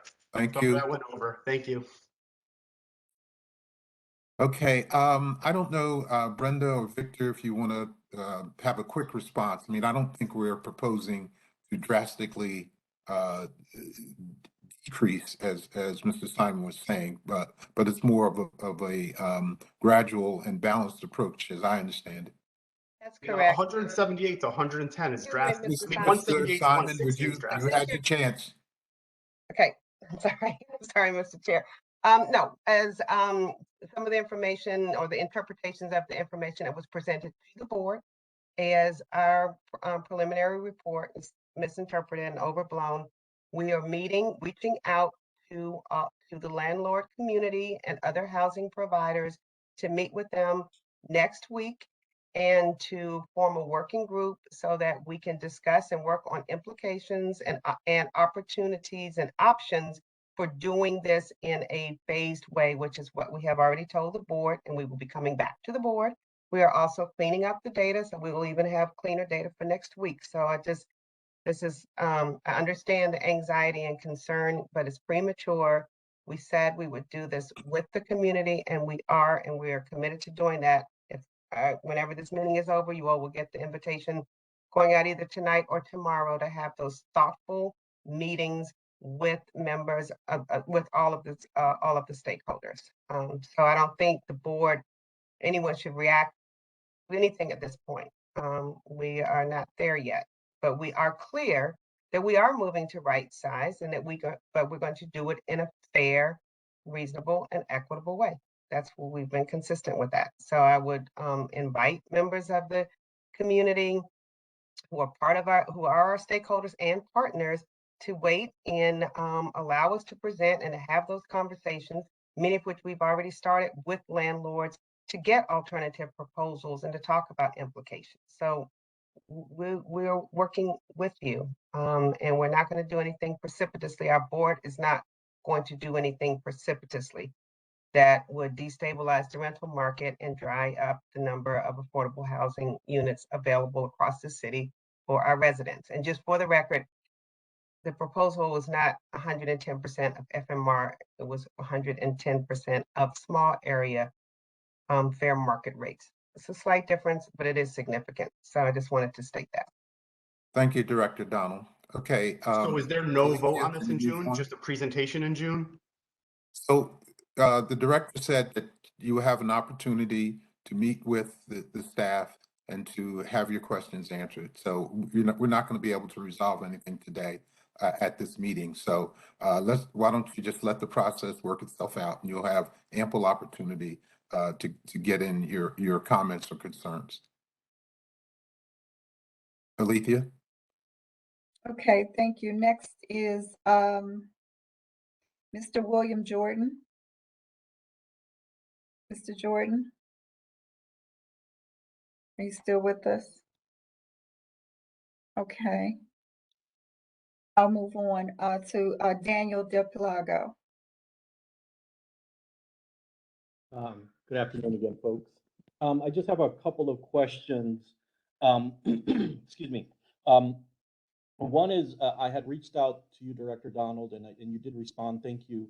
Around the conditions at Berry Farm, around the designated buildings.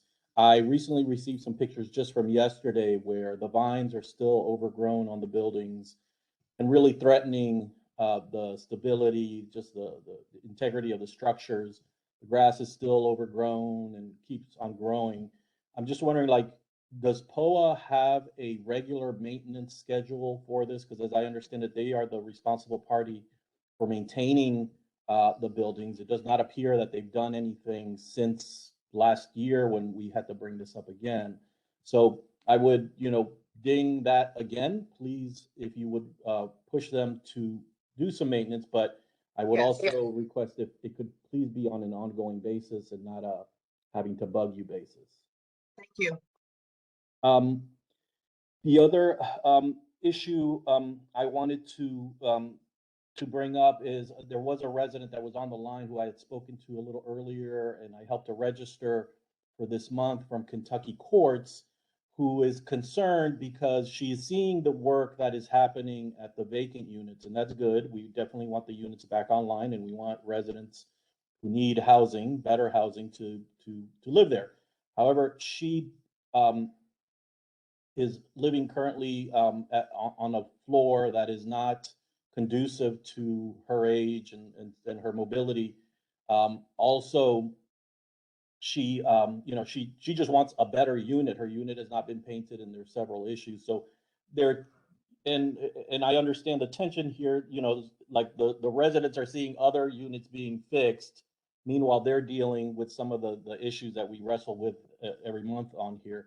So I'm wondering, she would like to be transferred. Is that a possibility? I understand that, I can follow up with you around more with her individual information, or try to make the connection with the appropriate person she should speak with. But how can that be handled? And you can reach out to me like you usually do, and I will make sure that the appropriate person follows up. Wonderful. I just want to make sure it's okay with her. So, but I will. Thank you, Director. One other thing that I want to continue to bring up, and you all have been really good about helping with this, Ms. Eve, Ms. Hamara.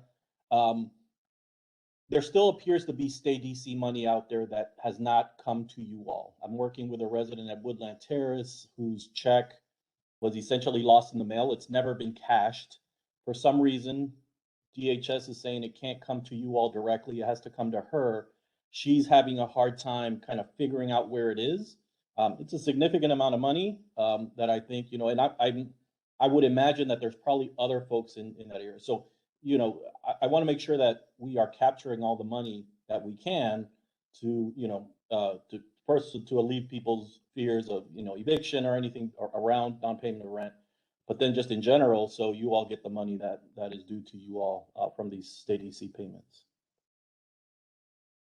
Rachel, did you want to comment on that follow-up? Daniel, I think you brought this up to us at the advocates meeting, and Yeah. did you send me the individual's name? I will. I had, like I said, I mean, it's We been, can work with DHS to look into it. We are in the process of closing out our books with DHS in terms of what has been issued, checks that have been issued and haven't been cashed, or checks that have been cashed and haven't been sent to us. And I haven't been given any indication that there's a rampant problem on this. okay, well, that's good then. Okay, thank you. I will forward you that information. But as I mentioned, other folks on your staff have been very helpful. I think it's a DHS kind of issue as well. Thank you, Mr. Del And then Palago, just for all that you do. one last piece, if it's okay. I wanted to Quickly. because there was a lot of discussion at this particular meeting around return and phases and all of this. You know, Detrice Belt asked, a Berry Farm resident asked, when am I coming back? You know, she's not a senior. For the timeline that's been laid out, it appears, you know, it's going to be years before people return to Berry Farm. I know you all are working on it. It is what it is. We are where we are, but in moving forward, there has to be better communication around what realistic timelines are of expectation of return, because people are just like, okay, I see a senior building moving. I'm in my 30s. It's going to be another 30 years before I qualify for anything, right? Meanwhile, per the timeline that's being laid out, it would appear that only about 100 some odd people will return over the next 5 years. Once I fully understand, you know, how hard this all is and all that, but there's just something that is not, I don't know, I'm not accusing you all of not being truthful.